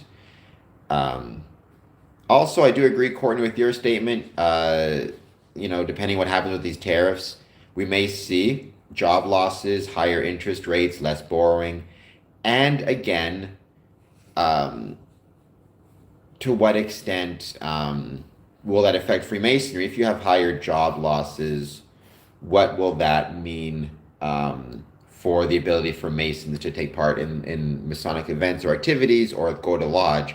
If they're also either searching for a new job or working more hours because their 401ks are the toilet or something, or investments are in the toilet. See, and I personally, and let me know what you think, Scott, and you can agree or disagree with this. I am not a fan of that. There are many jurisdictions like that. In my opinion, Freemasonry, like a jurisdiction, and this is just my opinion, I speak for myself, it's wrong for a jurisdiction to tell a brother what he can or can't do outside of the lodge, with the exception of obviously if he's out there committing crimes or criminal activities, then he shouldn't be a Mason anymore and he should be brought up on Masonic charges and removed for, doing whatever terrible thing he's doing. But if it's a matter of belonging to a group or an organization, I mean, you can belong to whatever group you want. I mean, so long as, again, because so long as you're not sharing Masonic secrets, but the issue with sharing Masonic secrets, I don't care whether you're sharing Masonic secrets with your knitting club or with a clandestine lodge, it's equally wrong, in my opinion, right? And equally not okay. And honestly, I'm not one of those people who gets overly sentimental about the secrets. I guess I'm kind of like Garibaldi. I never really got overly sentimental about the secrets and ritual, but I still think you shouldn't be sharing them. But, I don't have any. The idea of I guess I don't understand how a lodge can enforce what a brother does with his time when he's not in a Masonic, in the Masonic lodge. Going back to the dirty 30s, maybe, we'll see, but we'll survive, we'll make it. If we do go back to the dirty 30s, we will figure it out, I am sure. I have no doubt that human beings are pretty resourceful and can survive a lot of stuff. Um, so in 1844, he regularized his position again. So Garibaldi, he joined a regular lodge first, then joined a regular lodge under the Grand Orient of France. He joined while he was exiled from Italy, living in South America. Um, taking advantage of the asylum which was offered. So again, you have Freemasonry and Masonic lodges in 1840s offering asylum to people fleeing Europe and fleeing despotic regimes, which again, you don't really hear about Masonic lodges doing that anymore. The last I ever heard of it was Castro, supposedly taking asylum in a Masonic lodge to hide from American troops during, I think, the Bay of Pigs fiasco, which I don't know if anybody else has ever heard that story, but that's what I heard. And that's why I understood that supposedly Castro was more supportive of Freemasonry than other kind of communist leaders. Garibaldi then attended the Masonic lodges of New York in 1850 and London in 1853 to 1854, where he met several supporters of democratic internationalism whose minds were open to making socialist thoughts their own and gave Freemasonry a strong papal stand. So again, socialist thoughts and Freemasonry existing in the same sentence. In 1860. So he joined in 1844, and it took approximately uh, 16 years, but he then became a Master Mason in 1862. So 18 years to become a Master Mason. Um, in 1860, he became a Master Mason, and then in 1862, uh, the Supreme Council of the Ancient Accepted Scottish Rite gave him the title of Grand Master. So that's super interesting. How many people nowadays are in a super rush? How many Masons are in a rush to get their, Master Mason's degree right away? This guy, Garibaldi, had to wait about 16 years from when he was initiated into Freemasonry to get his Master Mason's degree. And then 2 years later, though, he was named Grand Master. The Italian Grand Orient, reconstituted in Turin in 1859, gave the role of Grand Master. So gave Garibaldi the title of First Italian Freemason. Accepting the title of Grand Master of the Sicilian Authority, Garibaldi wrote, "I willingly take on the supreme office of the head of the Italian Masonry, constituted according to the reformed and accepted Scottish Rite." Okay, so why do people inquire about Freemasonry from a transactional perspective? Asks Courtney, and then he kind of expands on it a little bit. Before Courtney, I get to your answer, which I will in 1 second, or get to your question, I just want to quickly read this part here, because what he says, what Garibaldi says. "I take it on because it was conferred to me by the free votes of free men, to whom I owe my gratitude not only for the trust shown in elevating me to such a high position, but also for the help they gave me from Marsala to Volturno in the great task of freeing the southern provinces. My nomination as Grand Master is the most solemn interpretation of tendencies of my very soul, of my votes, of the aims towards which I have worked all my life. I assure you that with your mercy and with the cooperation of all our brothers, the Italian flag, which is that of humanity, will be the beacon from which the light of true progress shall be shed all over the world."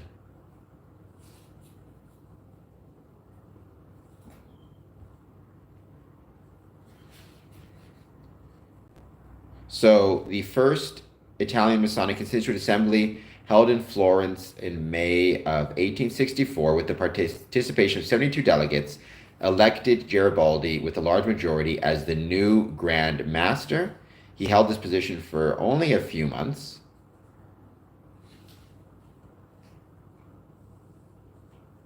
And here's the thing I love most about this, and this is something I truly believe myself. So you have Garibaldi, Giuseppe Garibaldi. He is a freedom fighter. He is fighting to unify Italy under one government, as well as fighting against despotism and for liberalism in many other locations, including South America. He joins Freemasonry in 1844 while he's in exile. He then visits Masonic lodges in New York and then London, all while arguing for and fighting for democracy, left progressivism, as well as a united Italy. Garibaldi did not believe that national political events should be separate from Freemasonry. So in May 1867, on the eve of the Masonic Constituent Assembly in Naples, he made a famous appeal to all the brothers of the peninsula. "As we do not yet have a country because we do not have Rome, so we do not have a Masonry because it is divided. I am of the opinion that Masonic unity will lead to political unity of Italy. Let in Freemasonry that Roman fasces be made, notwithstanding the great effort has not yet been obtainable in politics. I believe that Freemasons to be an elect part of the Italian people. Let them put aside their profane passions, and with the awareness of the high mission that the noble Masonic institution has entrusted to them, to create the moral unity of the country. We still do not have moral unity. Let Freemasonry achieve this and the other. Unity of the nation will immediately be achieved. Abstention is inertness. It is death. I urge understanding, and in the unity of understanding we will have action." So the thing I love about Garibaldi is, and I also agree with this, I do not believe that national political events should be separate from Freemasonry. I believe that for Freemasonry, because Freemasonry has so much to offer the world, um, Freemasonry should be part of the conversation, should be part of community, should be an active part of the community. It should be Freemasons should care about what's happening politically and try their best to be on the right side of history. Though it can be hard, admittedly, to know what that is. Um, I like that about Garibaldi, that he didn't shy away from Freemasonry as a politician, but in fact relied upon his Freemasonry as a way to potentially um, better as a guidepost by which he could govern and kind of find his political ideations. Yeah, harmony, right? What I mean, actually, funny, Scott. So my mother lodge is Windsor Lodge. I then affiliated. The first lodge I affiliated with was Harmony Lodge, Harmony 579. So I think that's a really cool piece of it there. And yeah, I agree completely. Let me know, Scott, what you think of that. Let me know if you knew about Garibaldi, Giuseppe, if there's anything you knew about him that I maybe have not mentioned so far, or maybe I wasn't very good at explaining who he was. But let me know what you thought of kind of the history of him that I provided, what your thoughts are more in general. I'm going to make this a poll question in just 1 second. I'm going to get rid of the current poll that we have. So going back to Courtney and your comment, and Scott, by all means, feel free to jump in and answer any of these questions that you have as well. I'd love to know what your thoughts are on the comments. So the transactional nature of Freemasonry and people wanting to join, that is always going to be a problem with any organization, I think. If I'm interested in joining another group, if I'm interested in joining any group, just take Freemasonry out of it for a second. If I'm interested in joining a group, the natural inclination or question I'm going to have is, what can that group provide to me? Because I presumably, by joining this group, I'm going to be giving something up. Either I'm going to give up my time, or dues and money, or both, potentially. And so it makes sense that my natural question would be, what am I going to get out of this? And Freemasons, for their part, often lean into this by making promises, not like if you ever get a message from anybody telling you to join Freemasonry and you will get rich, or join Freemasonry and you will get influence, at best they are grossly mistaken and wrong, but more than likely they are lying to you and scamming to you, right? Freemasonry will not make you rich. It will not give you some type of political influence. That's not what it's there for. That's not what it does. Having said that, Freemasons have been leaning into, and I'm not a fan of this myself, kind of this idea of like, join Freemasonry because you'll get something out of it. You'll make new friends, you'll have a good time, you'll grow somehow, to make good men better. So in theory, join Freemasonry, it'll make you better. I understand why you would potentially lean into that as a theory, but it's not a theory that I'm particularly fond of. When people ask me now, what do I get from Freemasonry, or what will I get from Freemasonry? My answer is actually always nothing, except the one thing you get from Freemasonry, from the Freemasonry, Jesus, the one thing you get from Freemasonry is the opportunity to fight for a better world. Because I truly believe Freemasonry makes the world better, but it makes it better by you contributing to the world and then you contributing to Freemasonry, and Freemasonry, and then as it strengthens, so too is the world strengthened. It's not about getting, money or et cetera, because you're not going to get those things. It's about the opportunity to fight for a better world. Because I truly believe that if you do Freemasonry well, it makes the world a better place. And I talked about how in past videos, I talked about the health benefits of Freemasonry, how a strong lodge equals a strong community. But I do think the transactional nature of it can sometimes, if brothers are joining with some type of expectation and the expectation of what they're going to get, and they don't get it, that is going to lead them to become kind of bitter and walk away. Whereas if they're not joining out of something they can receive, but something they can give, then that's more on them to give what they can. I have social anxiety. I'm not anxious about my brothers. Good. I have an opportunity to serve my brothers and know my son has good men with whom to associate when I'm gone. Okay, so that is, first of all, I'm very happy that you don't have social anxiety around your brothers. That is awesome. I know social anxiety can be really challenging. Also, the almost, for lack of a better term, almost an insurance policy with your son and your family, knowing there will be people around after who can help him out and associate with them. That is really good too. So those are things that you are getting from it.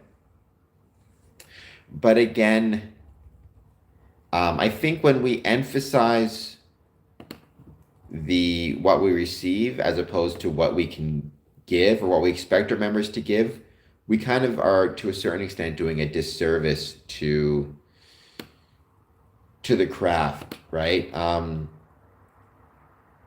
mean, I kind of joke about it sometimes, but one thing I used to always hear that I always just agreed with was the joke would always be, you're at a job interview and somebody asks you, why do you want this job? And the joke was always, I want it for the money, of course. And to me, it's like, you can get a job anywhere. You can get money anywhere. But you should want to work at that office because you have something to contribute to that office. And you think you can make that office or that job or whatever it is a better place. That's why you should want to work anywhere. And then, the things you get from it, that's fine. But because in Freemasonry, there are a million places to get, in theory, you can get a lot of things that you get in Freemasonry and other groups and organizations, right? But maybe what you can't do, make the world a better place. Define that as you will. I have a very long story. I mean, by all means, if you want to put it in the chat, go ahead. I'd love to hear what it is.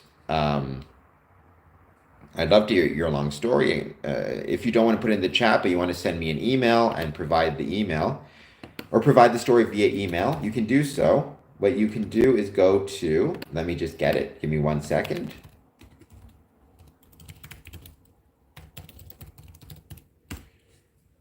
Let's see.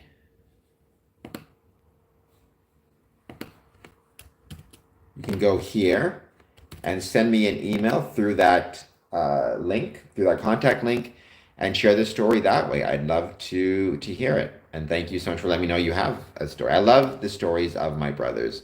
I think getting more stories from my brethren is awesome. It gives me more things to talk about on the stream, gives me more ideas about why Freemasonry is important, why it matters, all that good jazz. So please, by all means, I hope you'll share your story through the contact info.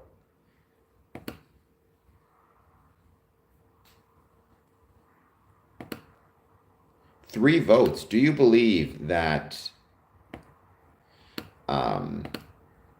national political events should be separate from Freemasonry? So 2 yeses, 1 unsure. To the people who said yes, I'd love to know why you said yes. To the people who said unsure, I'd love to hear maybe why you would say unsure and what your thoughts are.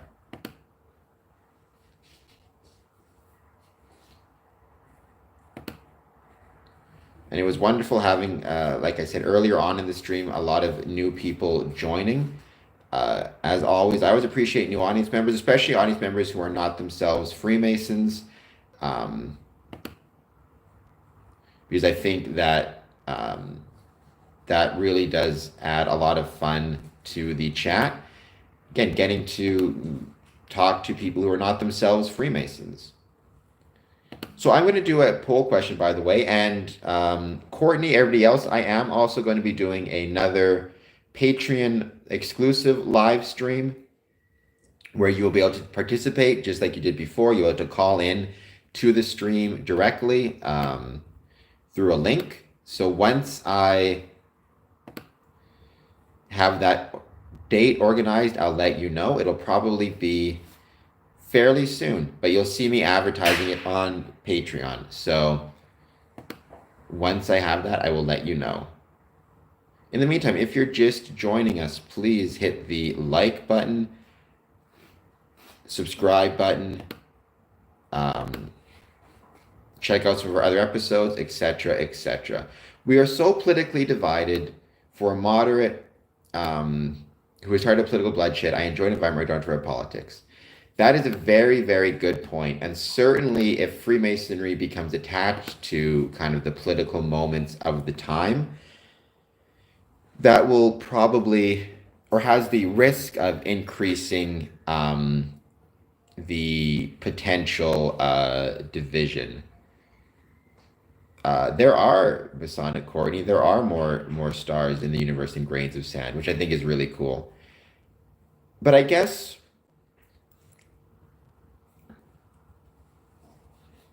I'm sure many wives have learned the secrets over the years. I mean, the issue with that, I mean, my response is, so if I've done it in the past actually, but I used to be pretty politically active. If I'm running for political office, to me, I would not be able to separate, at least to a certain extent, my both Masonic membership and what I've learned from Freemasonry while I'm running for office. It would be very hard to separate those things. Part of it's because it's all over social media anyways, put up by me, and part of it because it would kind of feel like I'm not being honest if I weren't to talk about it and how my Masonic experiences will affect the way I would govern. And certainly, if you, like me, think that Freemasonry has positive lessons and positive morals to share with people, then is it worth, when you make a political decision, bringing your Masonic ideals and thoughts into it and talking about that as part of your decision-making process? So brothers know. The bathroom walls aren't that thick, and it's the only tiled roof. Yes, many a Mason over the years have practiced their Masonic ritual in the bathroom. Sounds like Scott is keeping that tradition alive and well. So in that case, not only is it that your wife learns what the Masonic secrets are, but so too does anybody in the house, including any kids as well as pets. But so be it. But yeah, I think Masons practicing their Masonic ritual in the bathroom is a pretty common occurrence. I remember my dad used to practice Masonic ritual in the kitchen before he went to work. So sometimes I'd hear him reciting stuff from my room. I just think my dad was going crazy talking to himself, but I'm not saying he hasn't gone crazy, by the way. It's just still very possible. But now I know at least that what he was doing was reciting a Masonic ritual.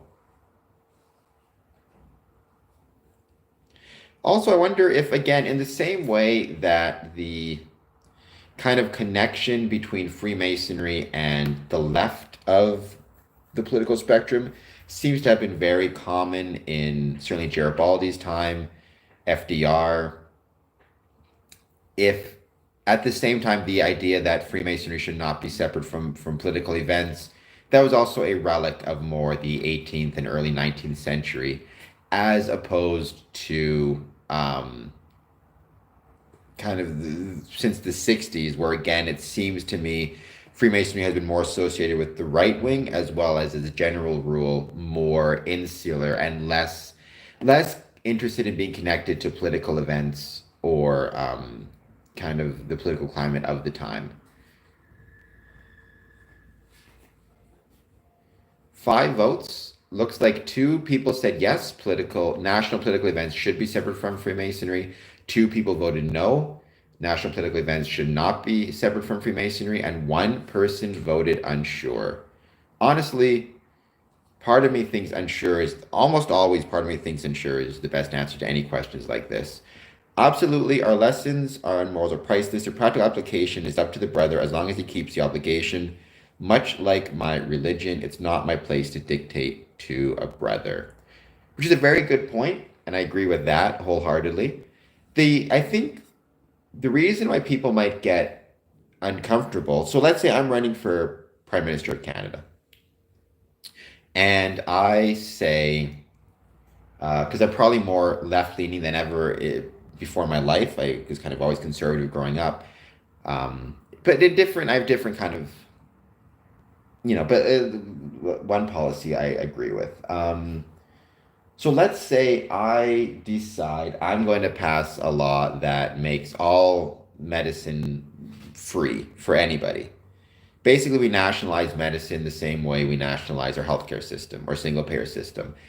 And I get up on the podium and make a speech and say, Freemasonry taught me that we are all brothers and we need to value each other. And based on those Masonic principles, I'm instituting this policy.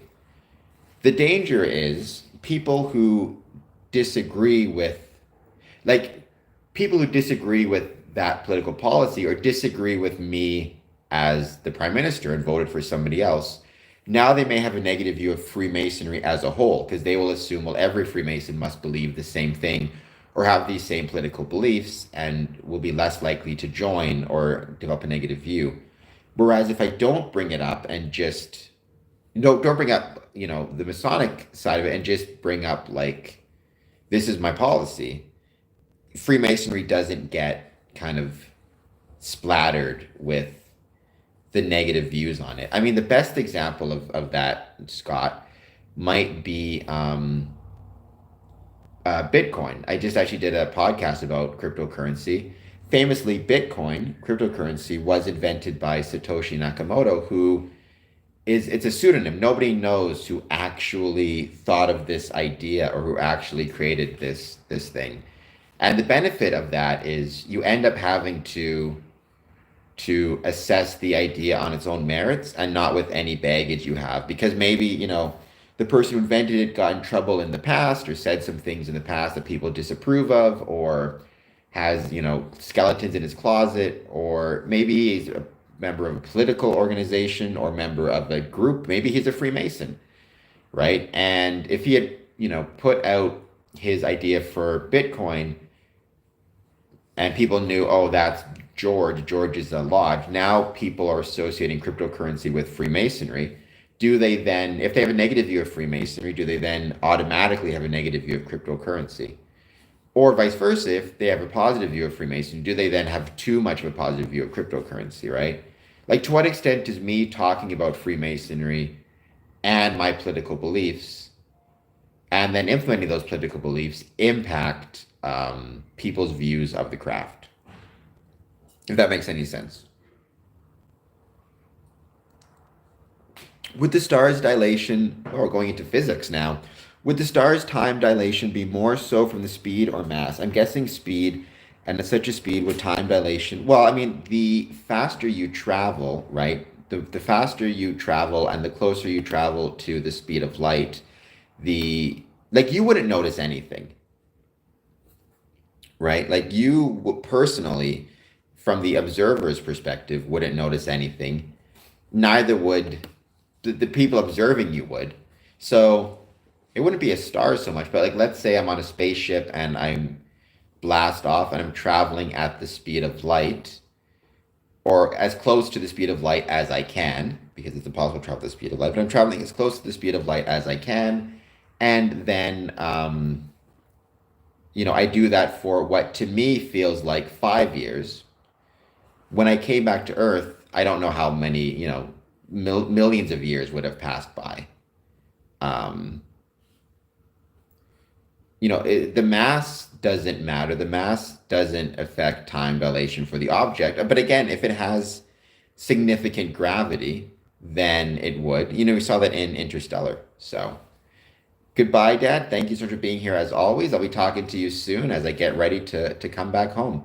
And I cannot wait to do that. So looking forward to the Grand Master's reception in Winnipeg. It's going to be a blast. I don't know, against Scott, if you agree with what I've been saying, or if it makes sense to you, or if it doesn't make sense to you, to anybody else who's just joined. Let me know what your thoughts are on this subject, positive, negative, neutral, or just Freemasonry in general. We're kind of at that stage where I think talked about Garibaldi for a fair bit. I'm happy to have done so. But now we're about to just the Ask Us Anything, let's just all hang out portion of the stream. Don't forget also, I have my weekend live streams.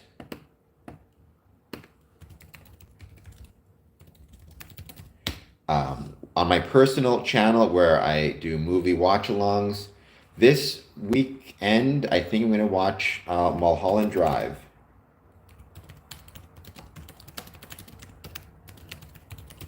Because I love that movie.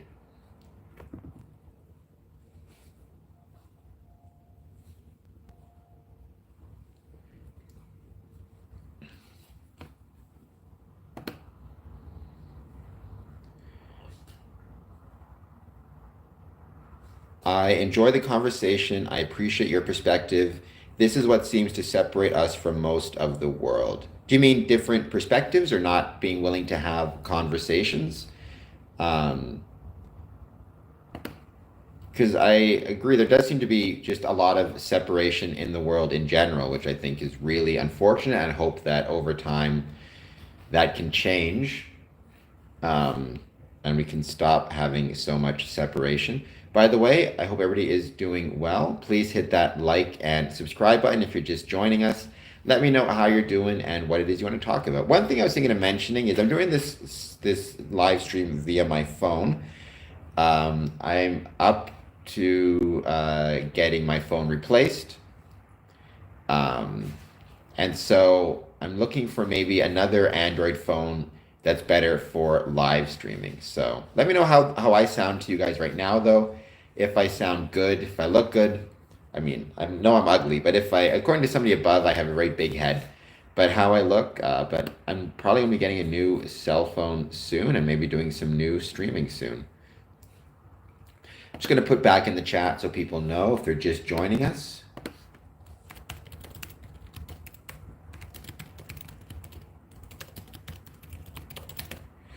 To be willing to have conversations and discuss issues in issues in a polite and collegial manner.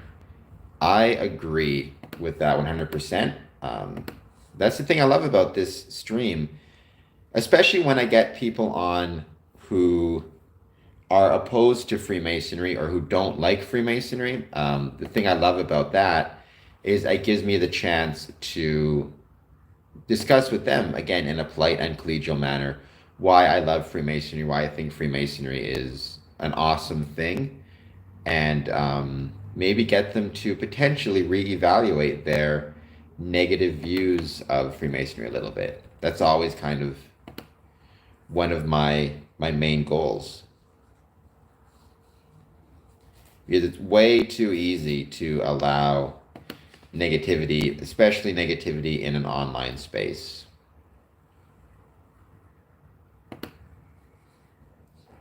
What about your experiences as a Mason? Oh my gosh, I mean,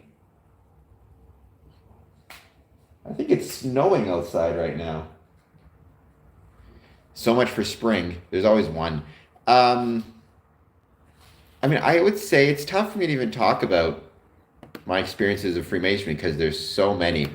And I've been so lucky with all the experiences that I've had. I guess in my Medium page, let me see if I can find that quickly. I do try my best to share a lot of these stories of my experiences and some of my best experiences. Let me see. Trips to Los Angeles, trips to Ottawa. trips to Puerto Vallarta. It's the travel experiences that are genuinely the experiences I love the most and feel very lucky to have been a part of. Here, what I'll do is I'll leave this link here eventually. And this is a really great example of some of my favorite experiences in Freemasonry, as well as just in general, what it is and why I love Freemasonry so much. I would say for most Masons, honestly, what you're going to hear is when you ask what their Masonic experiences, I think oftentimes their best Masonic experiences are going to be their travel. That is kind of, I think, what people most enjoy.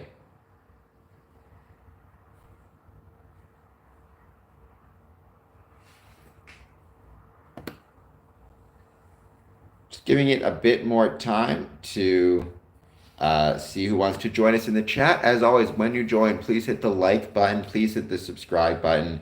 Let me know how you guys are doing. We are here today chatting about Freemasonry. I do these streams every Monday through Friday, 1 p.m. Eastern. There's so many different things to chat about. Today we talked about Garibaldi, basically kind of the father of modern Italy, or the father of a unified Italy, military commander, progressive, fought revolutionary wars as a general in both Italy as well as South America. Became a Mason in 1844, became Master Mason in 1860, and a Grand Master in 1862, and again later. Viewed Freemasonry as something that should not be considered separate from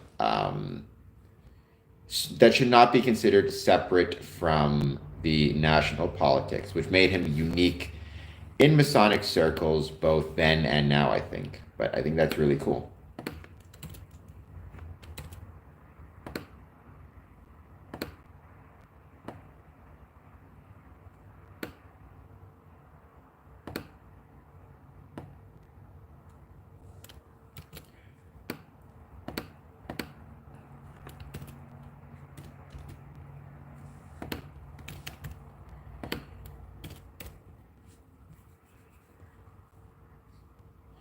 No, Courtney, there is not. FNAM, Free and Accepted AFNAM, what that dates back to is, the Grand Lodge of England was formed in 1717. And as is human nature, there was a schism. Two groups formed, the ancients and the moderns. Basically, they just had different approaches to Freemasonry. And for a while, if your Masonic jurisdiction was chartered out of the ancients, which ironically enough was the newer group, but that's a whole other can of tuna, versus the moderns, you were designated either FNAM, like Prince Hall, or AFNAM, Ancient, Free, and Accepted. But really in 2025, that stuff doesn't matter. Like Arizona is FNAM, if I recall correctly. But there really is no important difference between the two. So yeah, it is one of those things where a lot of people think there is some really important difference, but I don't believe that there is.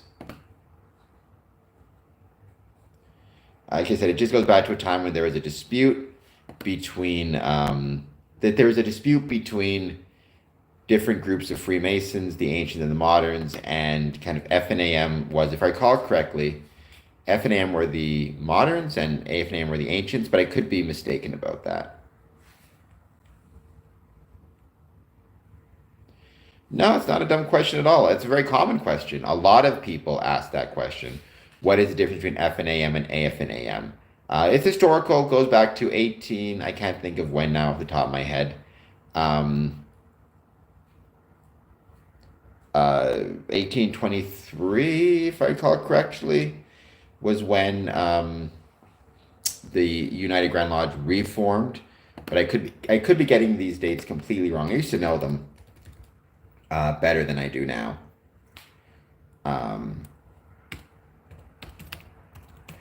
But yeah, so FNAM versus AFNAM, no important differences between the two.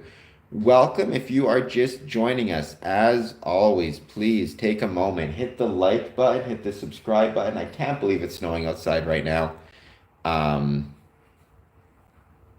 which is crazy to me. Um, so much for spring.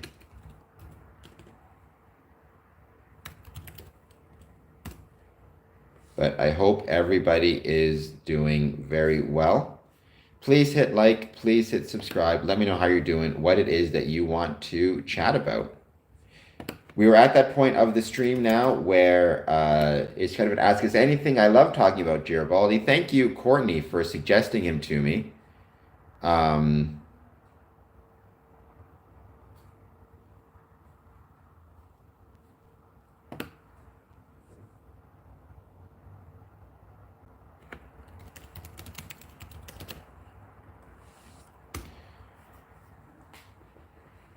So thank you for sharing that information with me. I really do appreciate it. Also, today is World Health Day and Freemasonry. I've talked about this before.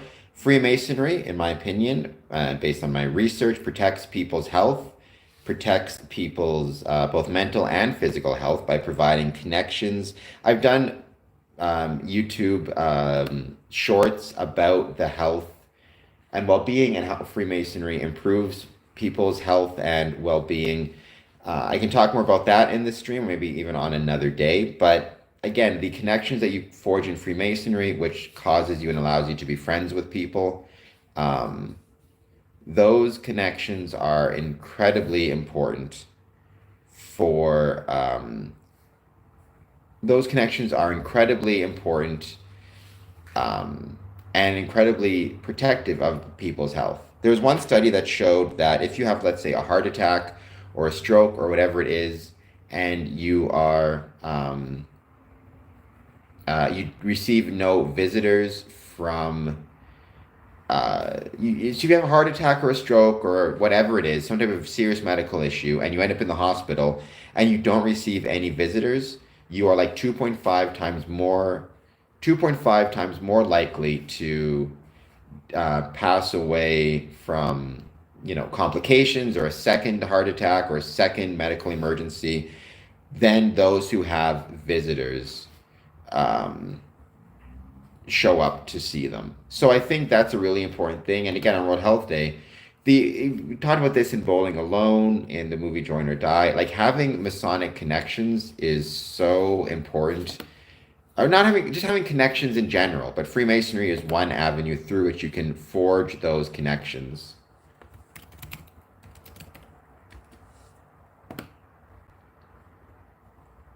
Right? That stuff really matters.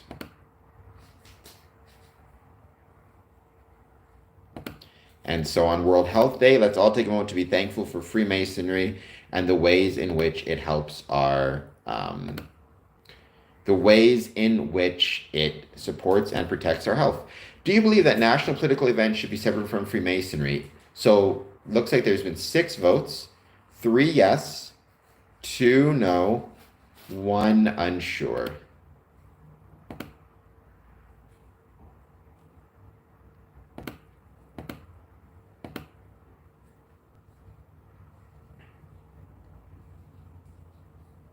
So that is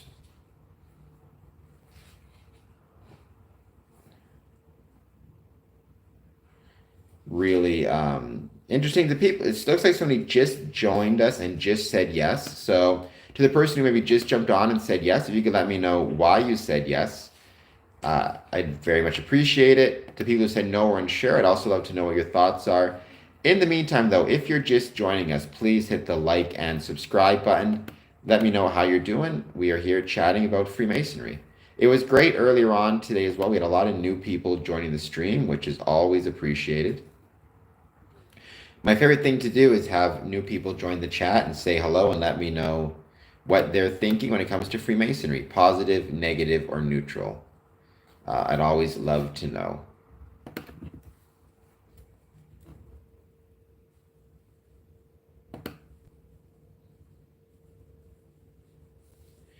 So let's give it some time. Let's see who else joins us. Maybe another poll I could do is what's the best phone to get for live streaming? If anybody knows, if any tech people are out there and know what the best phone is for live streaming, please let me know.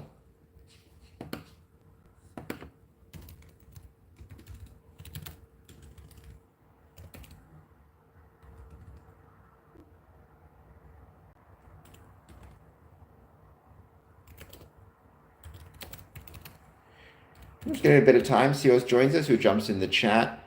I hope more people will take part in the stream.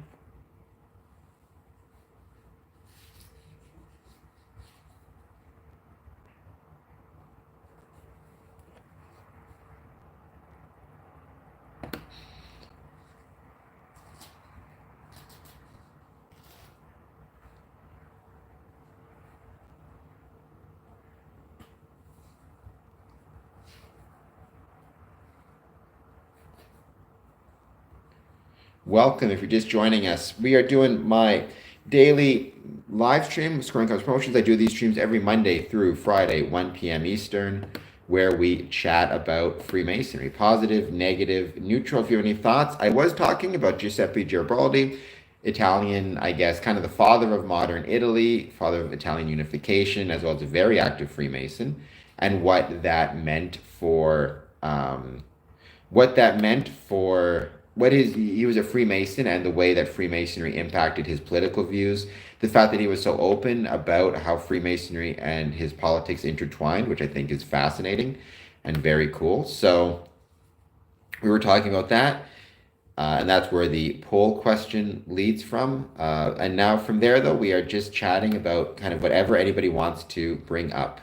I may, in a couple minutes, take a break because I really have to go to the washroom once again. There is a take a break feature on these streams now, which I'm going to have to take a look at.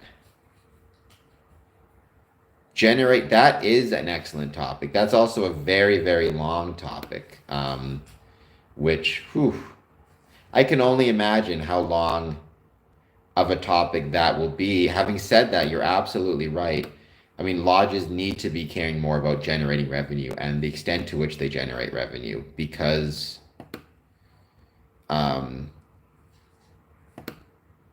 if they're not generating revenue or they're not able to generate revenue, then, I think, look, of the two, people are more important than revenue generation, right? Like, a lodge can survive a lot longer with a lot of people and smaller revenues than they can survive with smaller revenues.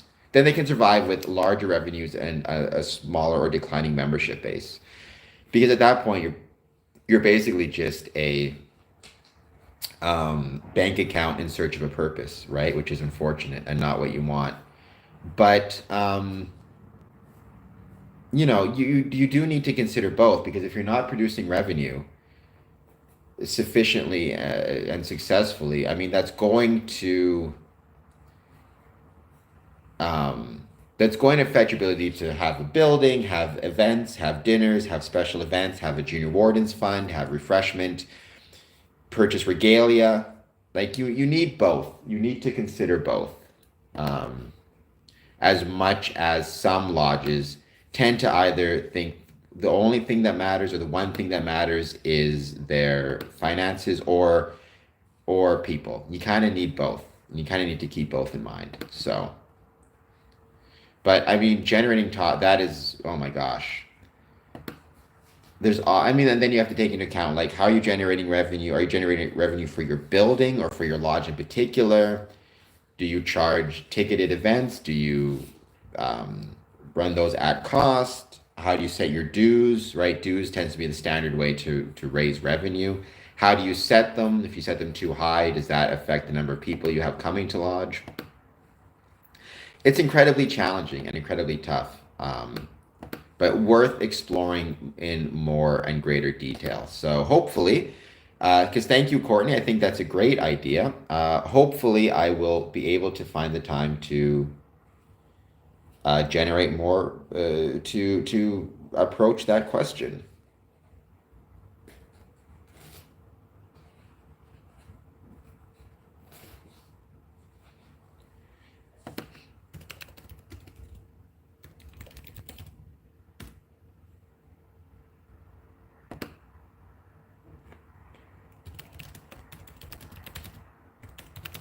And they have to take into account taxation because we're not for profits. Usually, most speaking generally of Masonic buildings, Masonic lodges, and if you want to, let's say, do a fundraiser like a dinner and dance, is your building able to have capacity? Is it properly zoned? Like you're getting into a lot of different items, but items worth exploring. So I will definitely see about exploring those. And thank you, Courtney, for the suggestion. And with that, let's give it a bit more time. Let's see who else joins us. I will probably be finishing this stream. I mean, I might keep this going a little bit longer because it's a lot of fun and I'm really enjoying it. But I'll also be back streaming tomorrow at 1. So don't worry if you enjoying this stream. Even when I finish it, there'll be another stream tomorrow. And in the meantime, all sorts of Masonic content I've got. So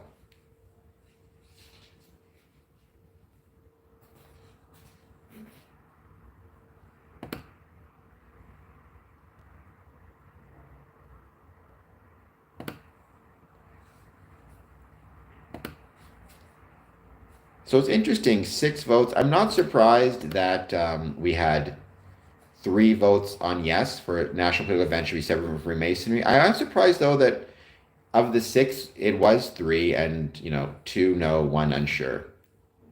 I thought the yeses might be almost unanimous. So the fact that they're not is interesting.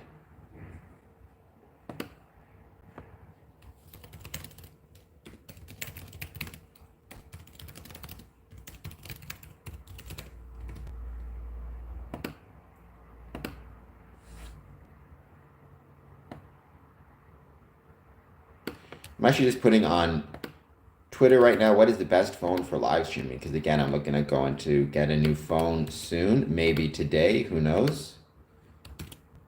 We shall see.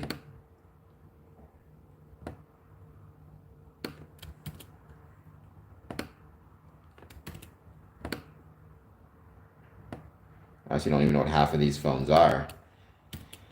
But this is what Google suggested, or on X right now, this is what Google suggested as being the best possible phone. So see what Twitter has to say, if Twitter has any comments. I'm going to put in the chat one more time.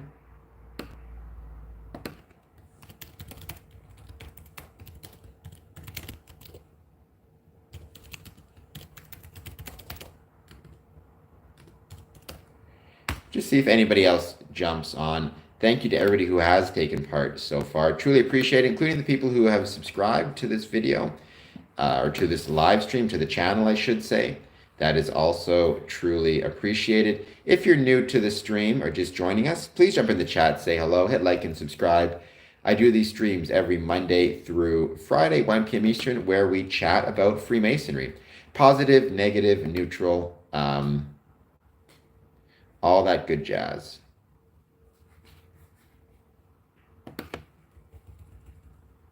So if you have, let's say, more negative views of Freemasonry for whatever reason it might be, great. I'd love to hear those in the chat. If you have more positive views in Freemasonry, I'd love to hear those as well. And if your views are neutral or you just have questions, I'd love to hear those also. So let's give it a bit more time. I may be taking a break shortly. I may leave you with, I found him, my co-host, Mason the Moose, over here. I may leave you with him for a moment while I take a quick break, a quick washroom break. But I promise I'll be back shortly. Just got out Temu order is still present though. I'm happy you're still present and no worries. Anytime you have to leave the stream for any reason, whether it's a Temu order or washroom or whatever it is, obviously, I hope that you will do so. Don't stay on my account. I know people have very busy lives, including yourself, Courtney, so you have very busy lives, so it's okay. There's no rush. Looks like Dark Pixel is back. Dark Pixel, hello. I hope that you are doing well. Thank you so much for being here. As always, I hope that you are doing well. Let me ask you a question, Dark Pixel. Do you know anything about phones and the best phones to live stream with? Because I may need a new phone soon, and I'm not the most technologically adept. So Maybe you have some ideas. Oh, we got 7 votes. Do you believe free national political events should be separate from Freemasonry? 43% yes. 29% no, 29% unsure. So I'm going to guess that is 3 yes, 2 no, 2 unsure, which is very interesting. So thank you for taking part in the poll. So far, we'll keep it going for a little while longer. Sorry, I didn't hear you. I'm on a bus. No worries. I appreciate you checking out the stream while being on a bus. I was just asking if you have any thoughts as to the best phone for live streaming. I'll even put it down in the chat in the poll question. So I'm curious what people might say. Let me just 1 second. What is the best phone for live streaming?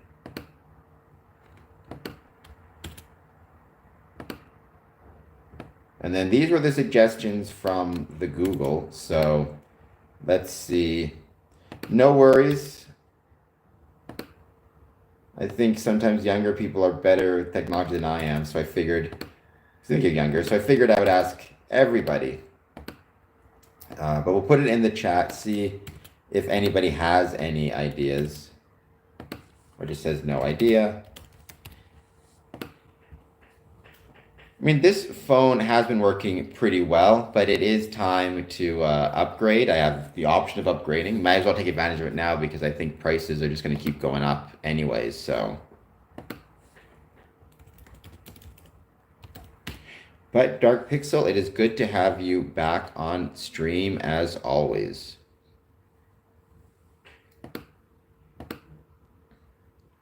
Oh, interesting. Okay. 1 vote for no idea, 1 vote for OnePlus 7 Pro. Keep in mind, it can't be too expensive because I don't know what the trade-in value of this phone is, but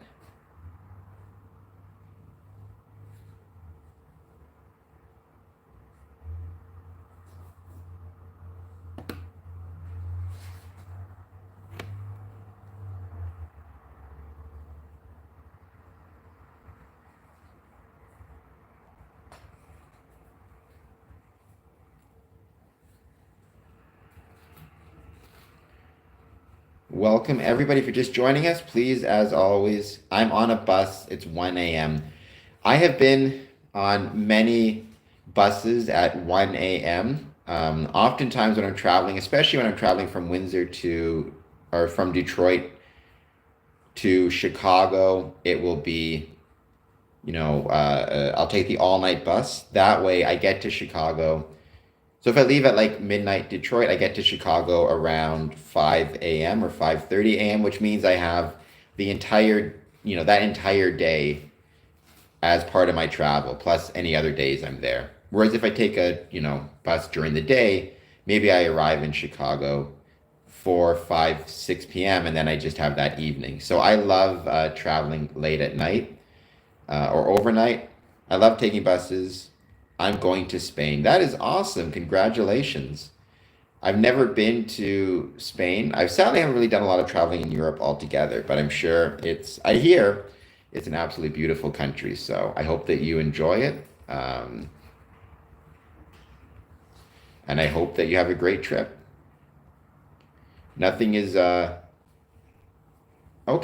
Like I said, I've never been, unfortunately, to Madrid or anywhere in Spain, but I'm told just the country itself is absolutely beautiful. So I hope that I hope you have a great trip.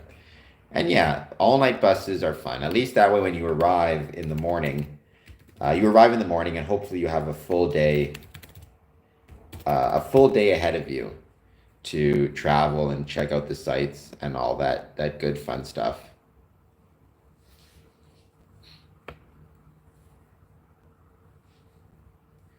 You are welcome, and thank you so much for being on the stream. As always, it is truly appreciated. If you are just joining us, please hit like, please hit subscribe, all that good stuff. It would be much appreciated.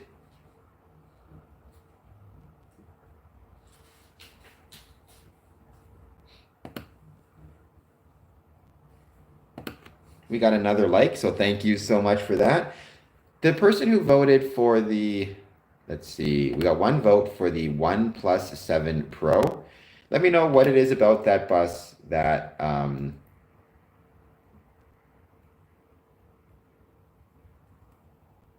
what it is, maybe why you picked that phone. I've never even seen it. Let me see if I can see a picture of it.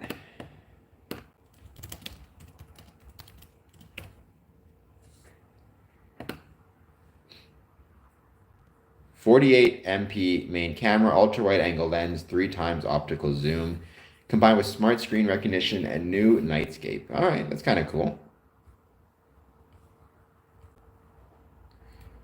Oof, but it's also very, very expensive and probably way too expensive for me to be able to afford. Which I guess makes sense. The best phone for live streaming is not going to be cheap. But yeah, Dark Pixel, I hope you have a great time in Spain. Apparently, it's the most, certainly from what I've seen, it's the most expensive phone. Maybe if I hit up the mall today, which is kind of on the plan, I get my new phone. I'll let you guys know how it works tomorrow. You're tuned into the live stream tomorrow, you'll see how it works. So that'll be fun.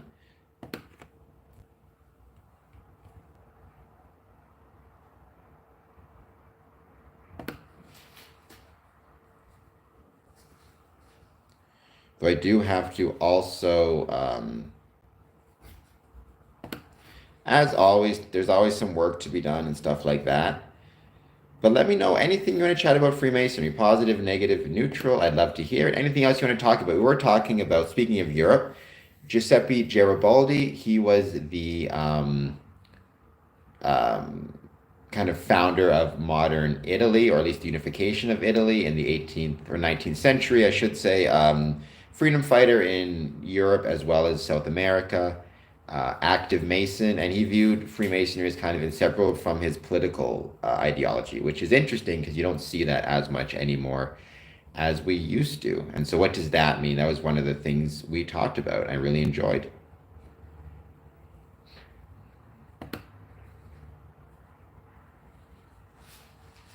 I'm on a bus going to an airport, then I will get to an airport and then go to Spain, Madrid. I've done that, some version of that trip or that thing a million times where it's bus to airport, airport to train station to taxi. So, yeah, I've done versions of that many, many times. And I always love it. I consider myself in some ways a professional travel. And um,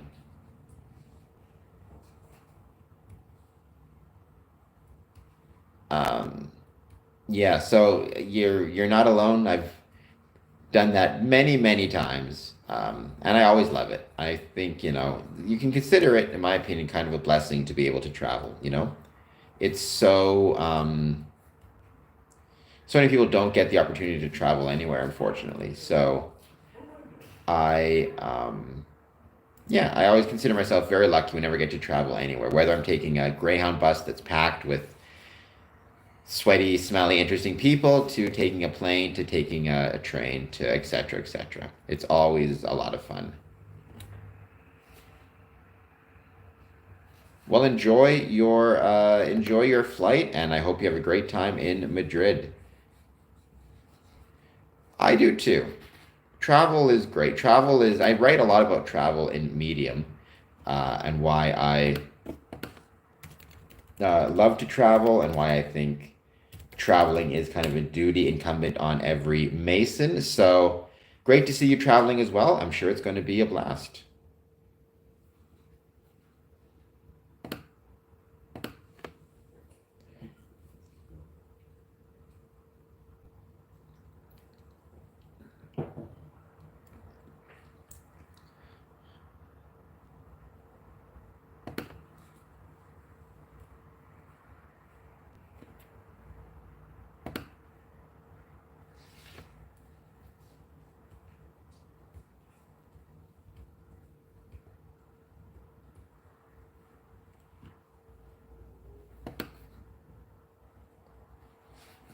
Let's give it a bit more time. Let's see who joins. Actually, I think I am going to take a break. I still don't know how to use the new whole take a break feature from YouTube, which I should know by now. So instead, now that is nice. First class travel.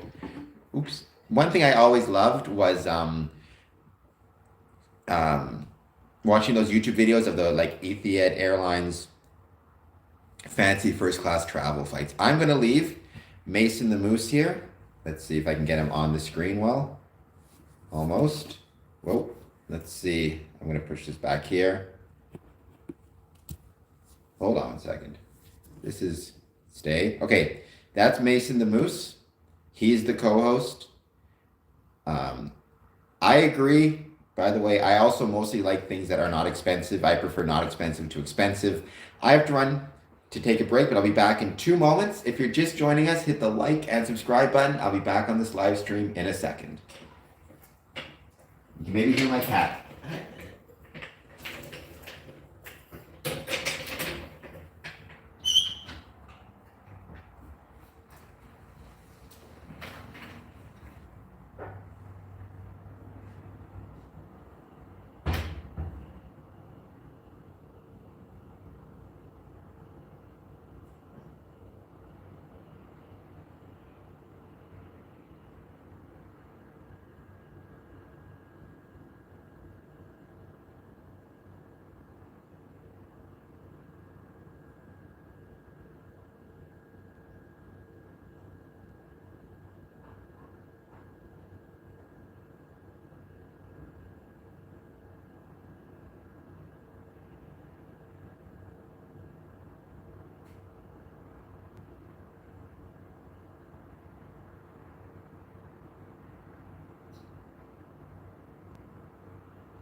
And I'm back.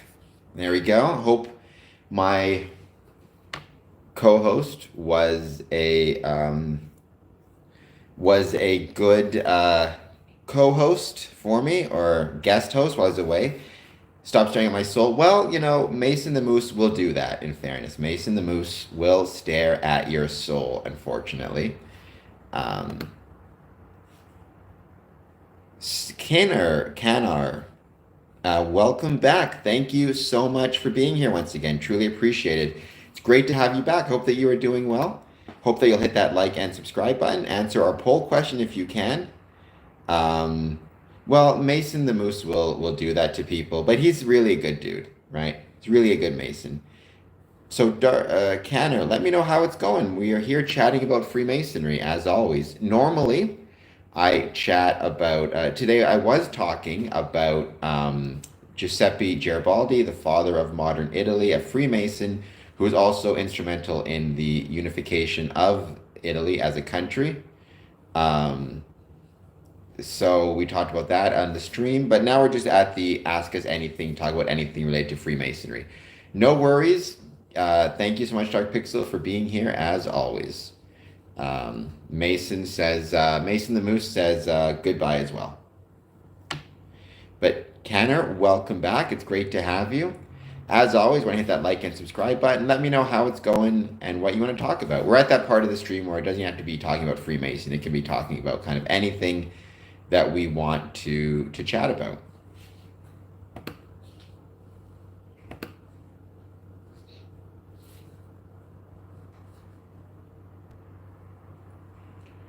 Let me know what the weather's like. We got snow here so the beauty and the fun of living in Canada, you get snow even in early April.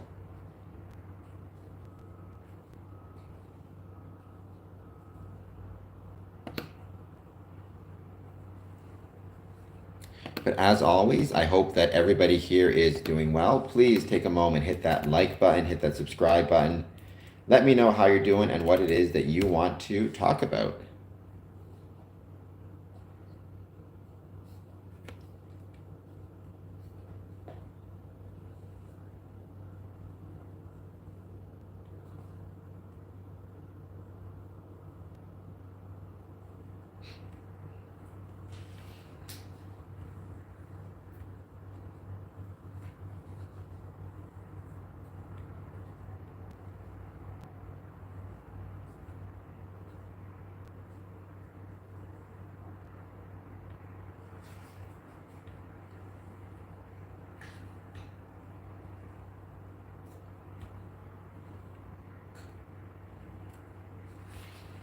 Just give me a bit more time to see who else, if anybody wants to join us on the stream. Jump in the chat, say hello, let me know what it is that you want to talk about.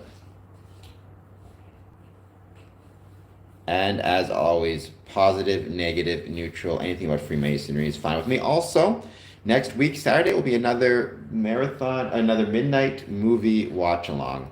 I think it's going to be Mulholland Drive, more than likely. So, because I love that movie and it's free on Tubi. Tubi is killing it when it comes to movies, by the way.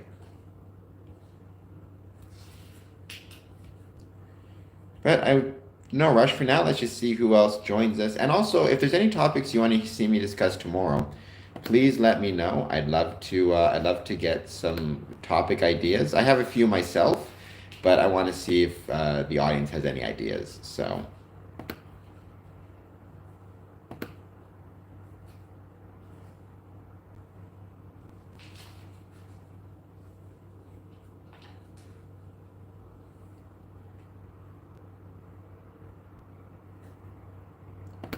I had a great interview yesterday with the Most Worshipful Grand Master of the Grand Lodge of Canada, Most Worshipful Emad Bisharat, which was a lot of fun. And I really enjoyed that conversation. Because April 25th, so almost 2 weeks, give or take, it's going to be an awesome trip to Winnipeg for what's going to be a very special and very fun 150th anniversary celebration, which I cannot wait for.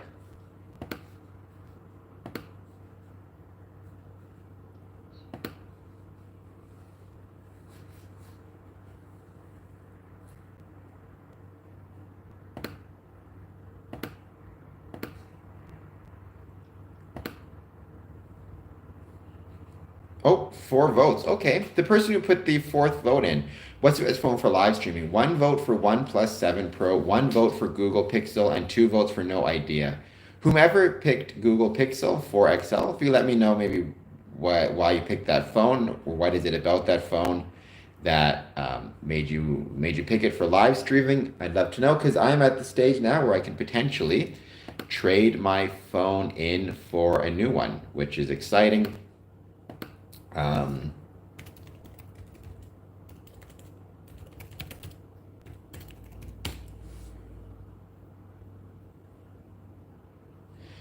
We were talking earlier today as well about the stock market. Stock markets continue to sink as Trump threatens new tariffs on China. So that's fun.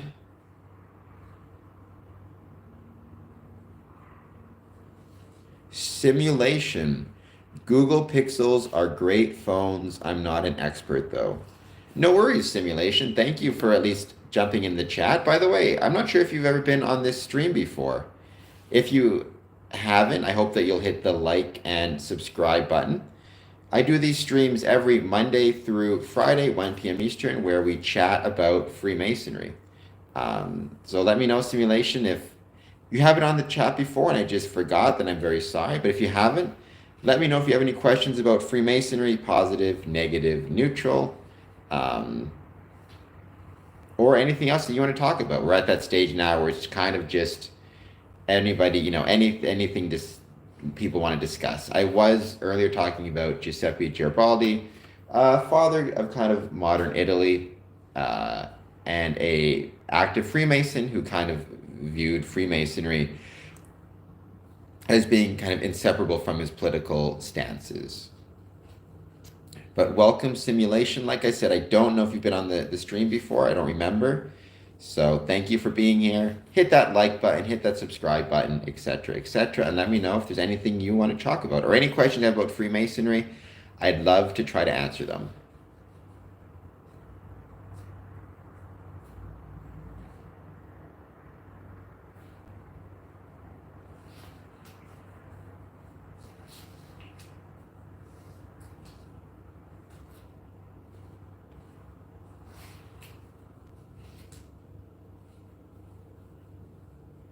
Interesting. The S&P was headed.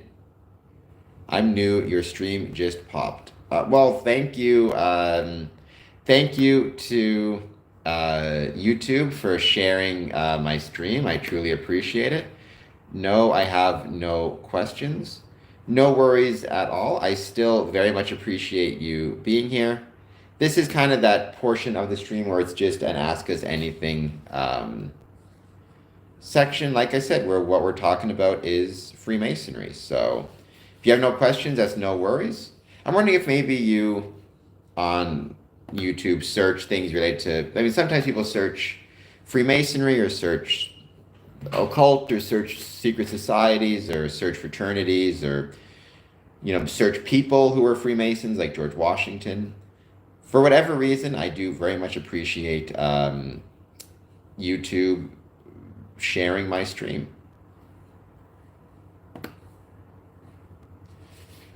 And as always, like, subscribe, comment, except all the things that you're supposed to say. See, Simulation, you say that, but in my experience, usually the people who have shown up on my streams are usually people who have searched for information about Freemasonry. So, excuse me. Sometimes they're, more conspiracy theorists and they have negative views of Freemasonry. Sometimes their views are just neutral, but usually that's kind of how it pops up, which is interesting. Do you draw? I do not. I have zero artistic talent. In fact, I would say I have negative artistic talent.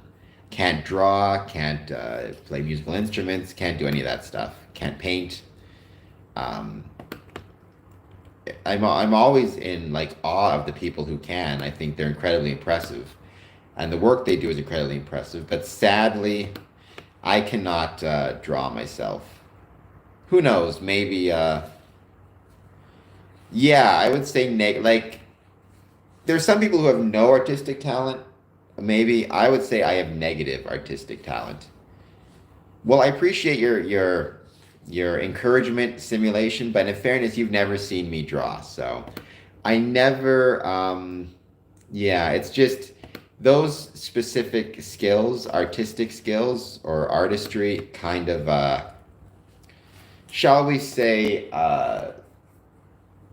missed me.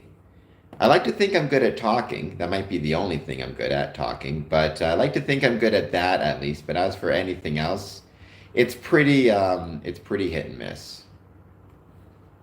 I think I'm an okay writer, actually. I write a lot of stuff on Medium.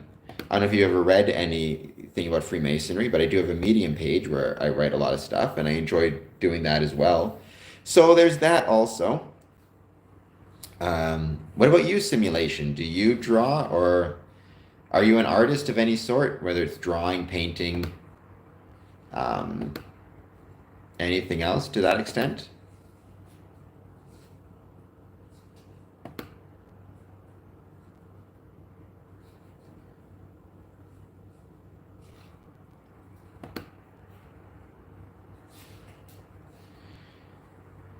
And please, as always, if you are, I do not draw. I like learning random stuff, really. That's, I feel like that's a really good trait to have, to always be curious and always be interested in learning new stuff. I think, personally, that's kind of a lost art. What's interesting is I was doing this very informal study of Freemasonry and personality assessments, and if there was any common element between Freemasons and their personalities, and or active Freemasons and their personalities. And one of the things that we saw pop up was Masons who are active, who are attending meetings regularly, tended to be very curious and very open-minded, so, as well as very extroverted.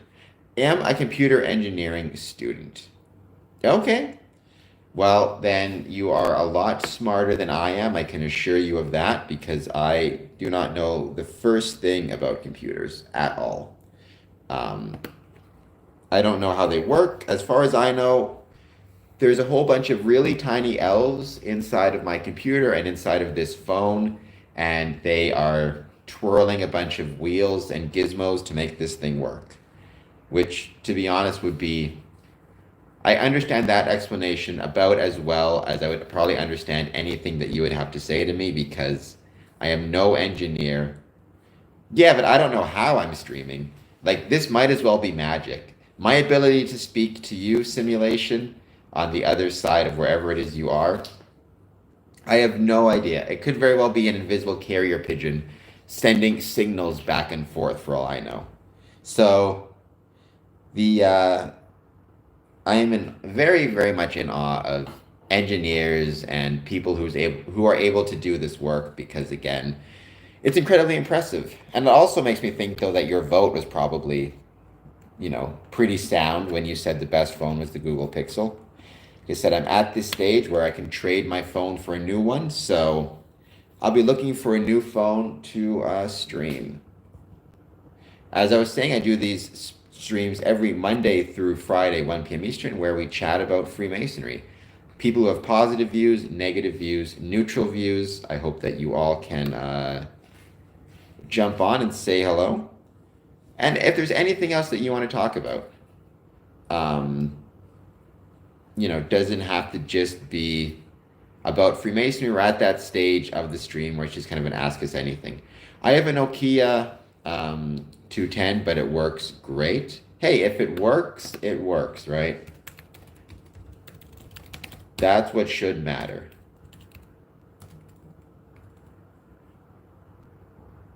I mean, those are the old school, I think, phones, right? But like I said, hey, if it works, it works. So, and honestly, I had a flip phone.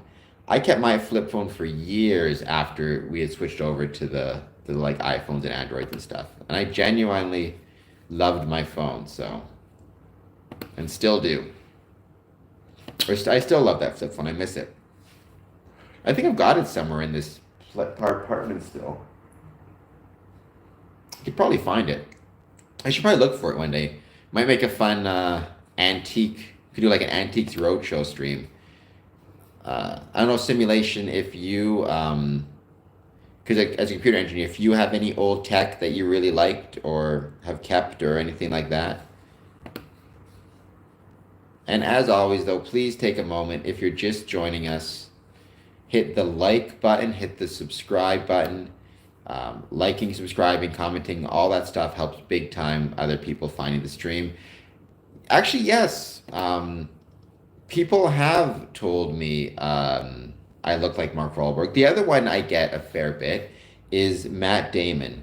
So I will take it because I feel like both of those are handsome fellas. So I ain't going to complain about that at all if that's what I look like. There are worse celebrities to look like, put it that way. Cameron, would you say that Freemasonry can survive in the near future? Oh God, I hope so. I mean, I'm not really a praying person, but that is something I would pray for. There's an article that was written not that long ago that said Freemasonry was probably not going to make it past 2040, which does scare me quite a bit because of our declining membership numbers.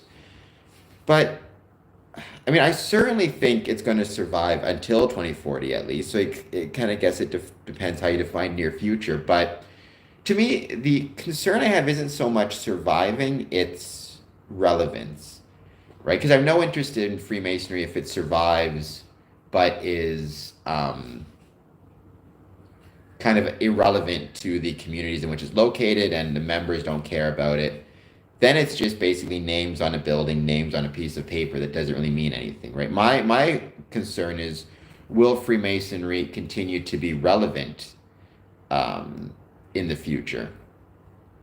in the near future. And that, I think, is a very big concern as to whether it will be or not. So my suspicion, my hope is it will survive and continue to be relevant, but it will, that will be dependent on how hard we are willing to work to make it relevant. So that's the challenge.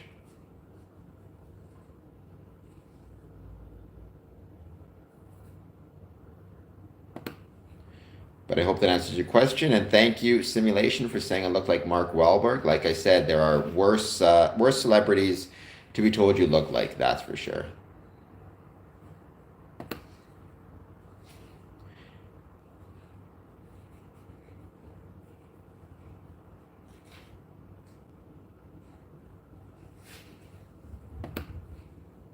And thank you, everybody who has taken part in the stream so far, including some of the new people we had.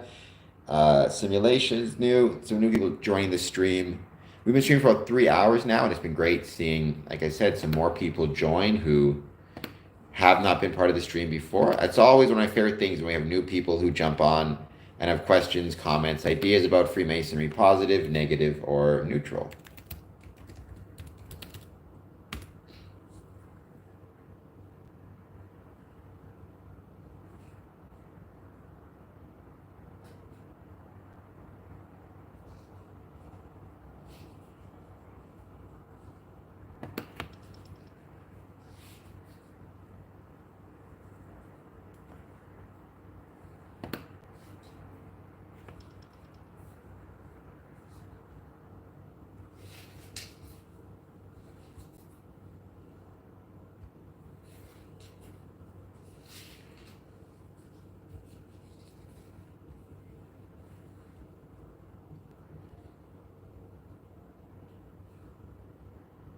All right, let's give it another, let's say a few more minutes. Let's see if anybody else jumps on just to say hello. Jump in the chat. As always, liking and subscribing, etc., helps out big time.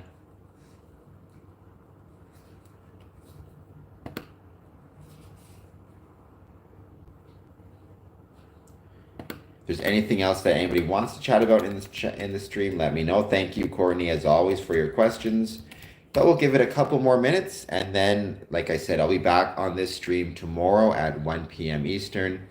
Once again, we'll see who we get joining us. As always, I appreciate everybody who joins. It's truly appreciated. Leave some likes, leave some comments, etc.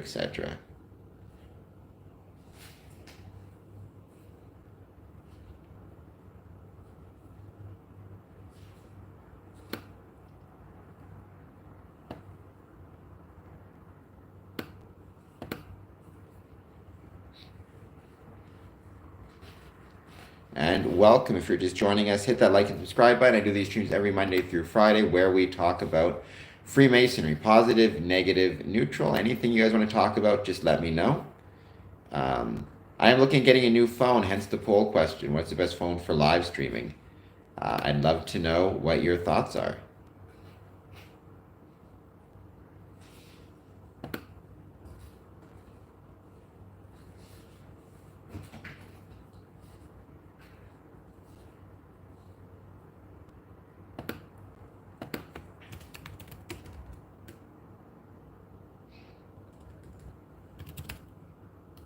See, it looks like, oh my God, it's snowing once again out there. I don't know if you guys, the love of being in Canada is April 7th, and we've got a fair bit of snow falling on the ground. Let me know if it's snowing where you're from, if you're watching this. If you, like me, are stuck in prolonged winter. It was funny because we had like late March. It was so beautiful. And the weather was so great. I thought that we had put winter behind us, but apparently not. Apparently we still have at least one more day of snow, so who knows how much more.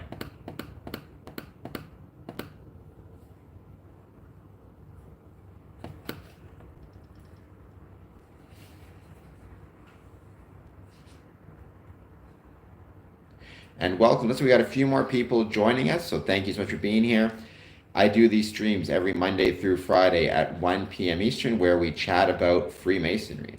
So, anything you guys want to talk about when it comes to Freemasonry, or at this point, we were talking about Garibaldi, Giuseppe Garibaldi, the kind of father of modern Italy and a Freemason, and that was really fun.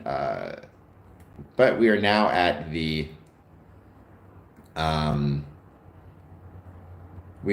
at the part where it's just an ask us anything. So, anything you want to talk about.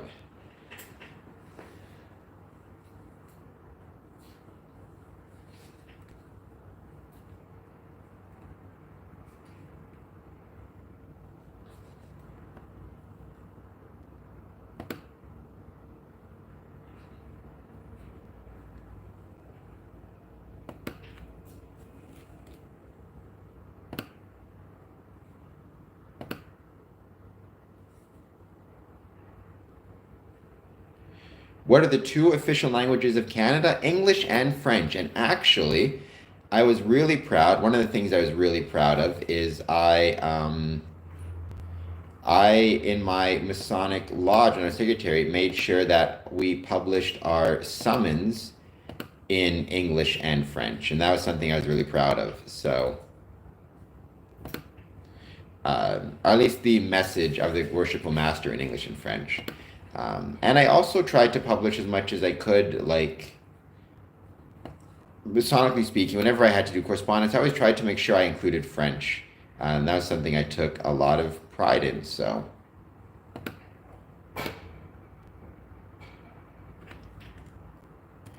English and French, and again, I think this goes back to what I've talked about a few times, which is it is very important, I think, for Freemasons to communicate to people in multiple languages, in the official languages of their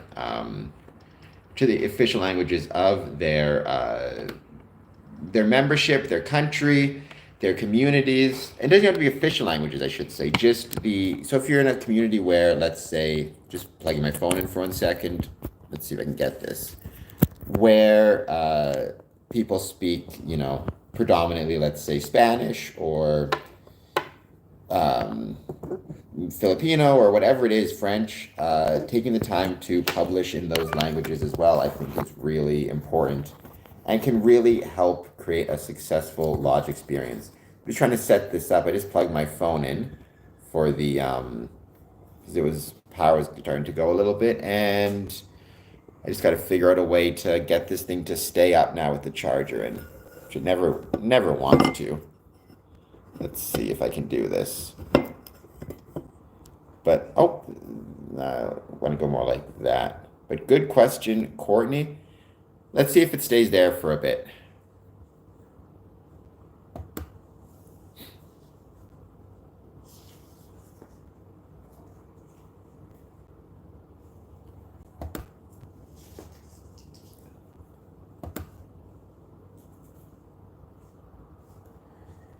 As always, if you can, please hit that like and subscribe button. Welcome to the Square and Compass live stream. I do these every Monday through Friday where we chat about Freemasonry. So let's give it a bit more time. It's been a great stream so far. We've had some new people join, which I always appreciate.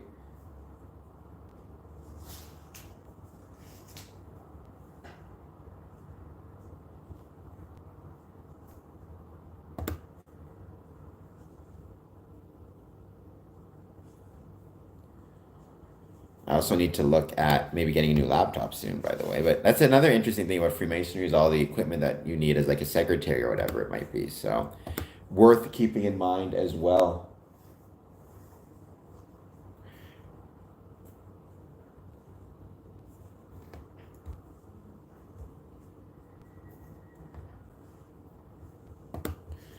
Just out of curiosity, let's see what they're saying about. What's interesting, I was reading something where when it comes to the lack of homes, what was said is that it's very interesting. Is it said there's a lot of people who are either single or two two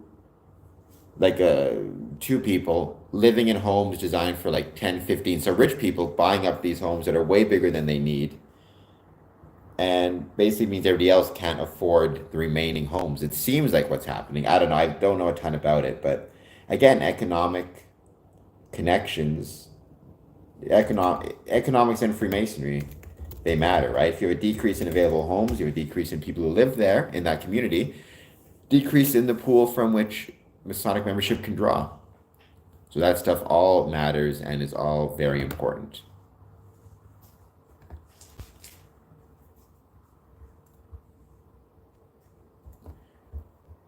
Let's see.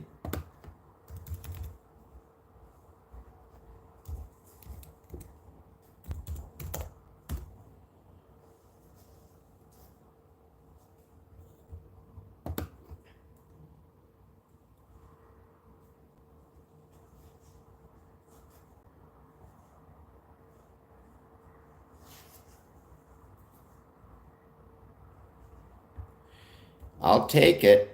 All right, I will take looking like Mark Wahlberg. There are far worse things to be told you look like, or far worse people you can be told to be look like. I've also got Matt Damon a lot, so which is interesting as well. So I get those two things quite a bit.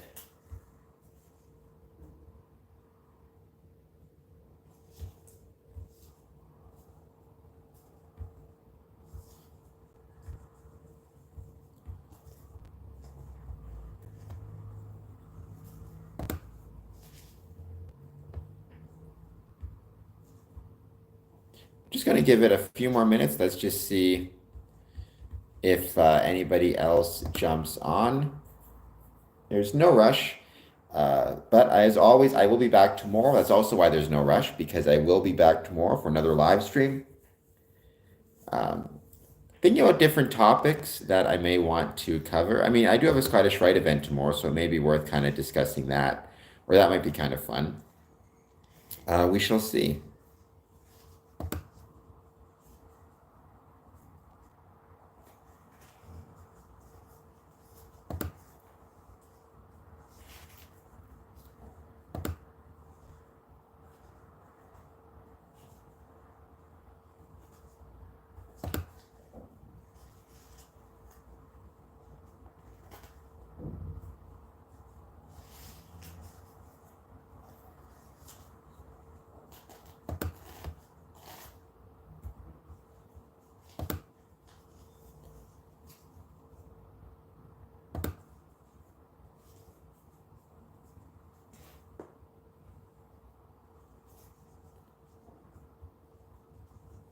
We've had 98 people join our stream so far, which I always very, very much appreciate. As I was saying, though, if you want to jump in the stream, I'm still here. Just grab my pop. Say hello. We do these streams every Monday through Friday where we chat about Freemasonry. So any thoughts you have about Freemasonry, positive, negative, or neutral, let me know. Anything else you want to talk about? We're at that part of the stream where it's just ask us anything.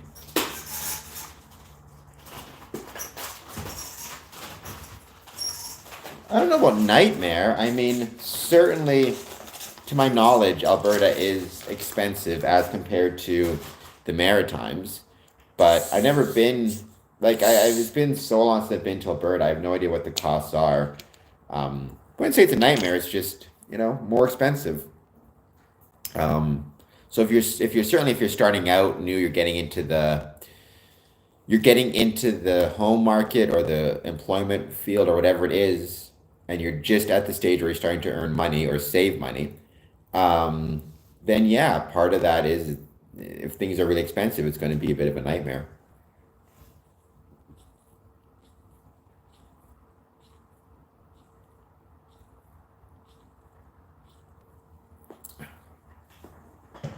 That is good.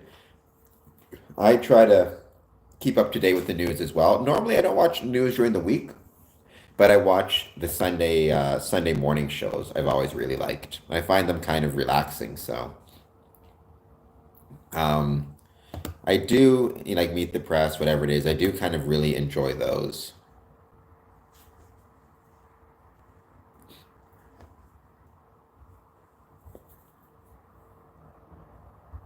But do you have like a favorite? Do you stick to CNN? or like what would you say you stick to normally in terms of the news you watch?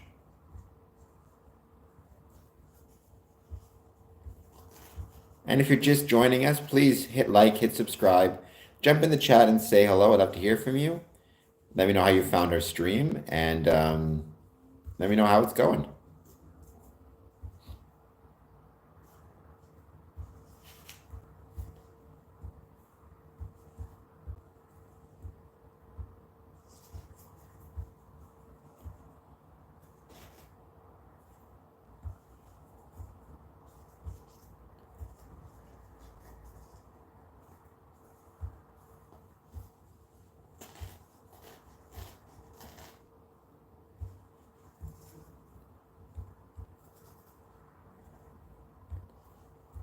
CNN. I like CNN too. See, I don't watch it when I'm here because I don't have cable, so I can't get it.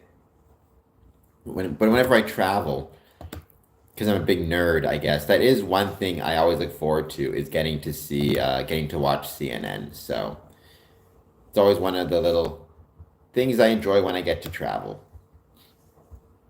Oh, after all that snow, the sun has now come out once again. I feel like I'm giving weather reports for Windsor, but the sun is out once again, so I won't. I'm not going to freeze to death if I go out for to maybe potentially get my new phone. Who knows?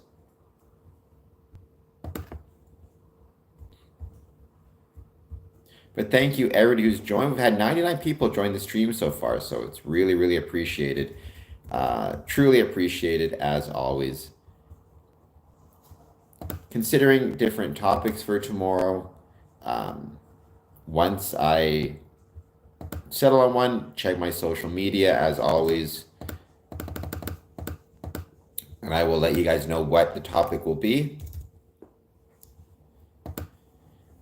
I did really enjoy today's topic because I loved the fact that it was about somebody who did not consider their Freemasonry or their Masonic career and their political career separate, which I do think in 2025 and for the last several years, that has been a problem in Freemasonry. It's that we're too quick to try and separate those two worlds.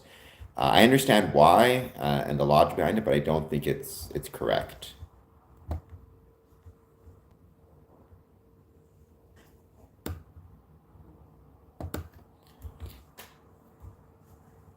But I tend to like CNN too. That's usually the one I go with.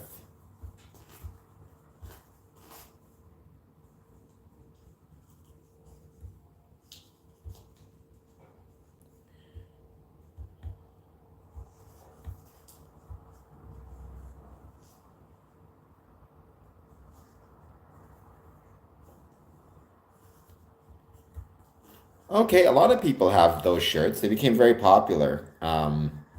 The design, because it's so kind of, because Freemason was so ubiquitous once upon a time, those designs kind of became ubiquitous as well. Um, so, I mean, I have a lot of Square and Compass shirts, Square and Compass ties. I said I don't want to do a live stream where I actually go through all of my Masonic pins, coins, etc., because I got so many.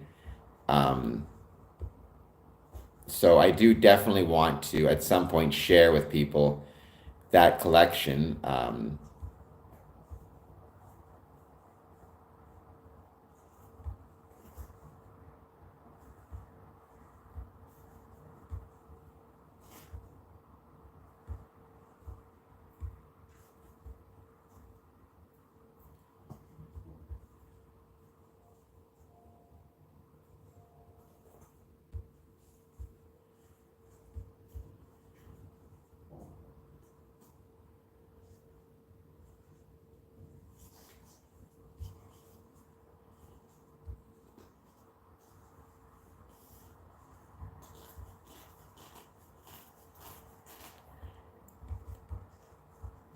I mean, well, so I can't give you permission to wear or not wear anything, right? Obviously, you have the right to wear whatever it is that you want to wear.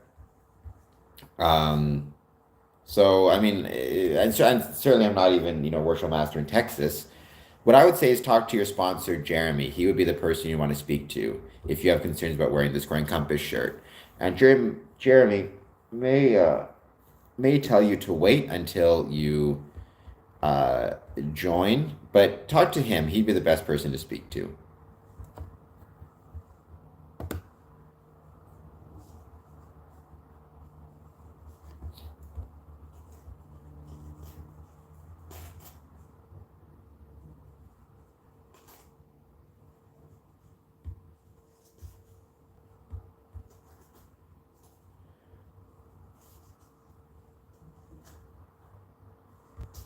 Welcome. If you're just joining us, please take a moment, hit that like button, hit the subscribe button.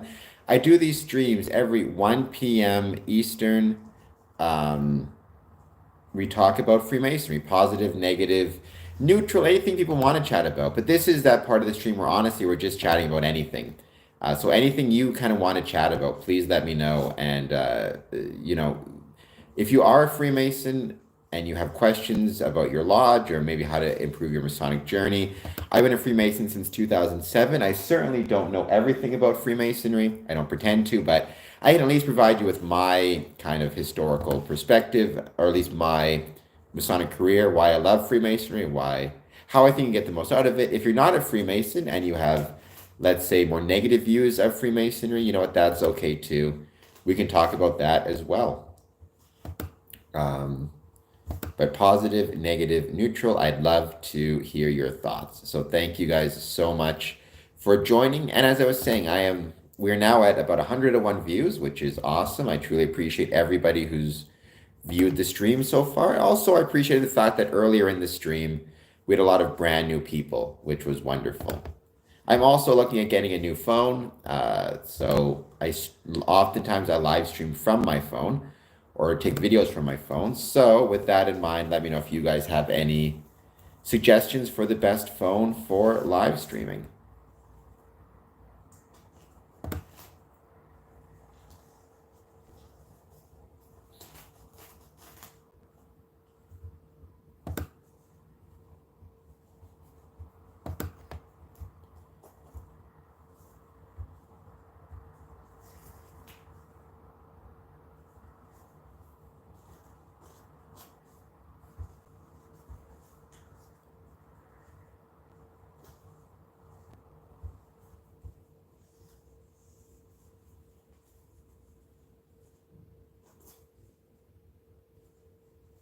Cameron, I was on the Masonic Improvement channel.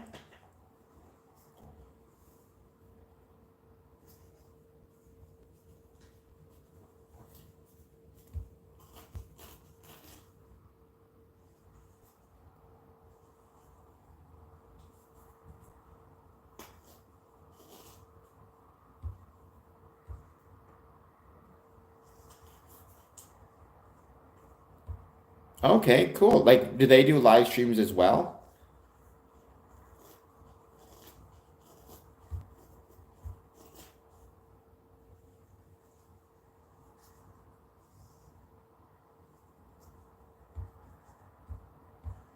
But very cool. I'm happy there's a lot of really, really great, um, there's a lot of really great Masonic channels out there. Obviously, I love my channel, of course, but Masonic Roundtable,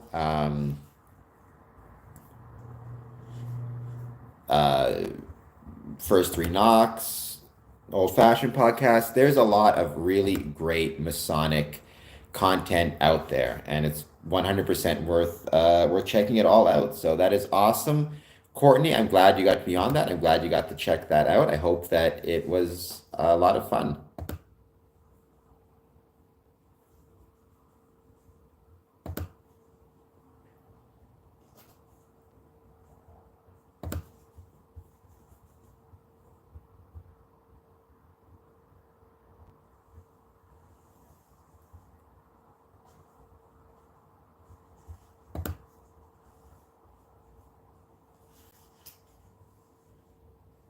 All right, let me just see. Maybe do this for another, let's say, 5 minutes, maybe.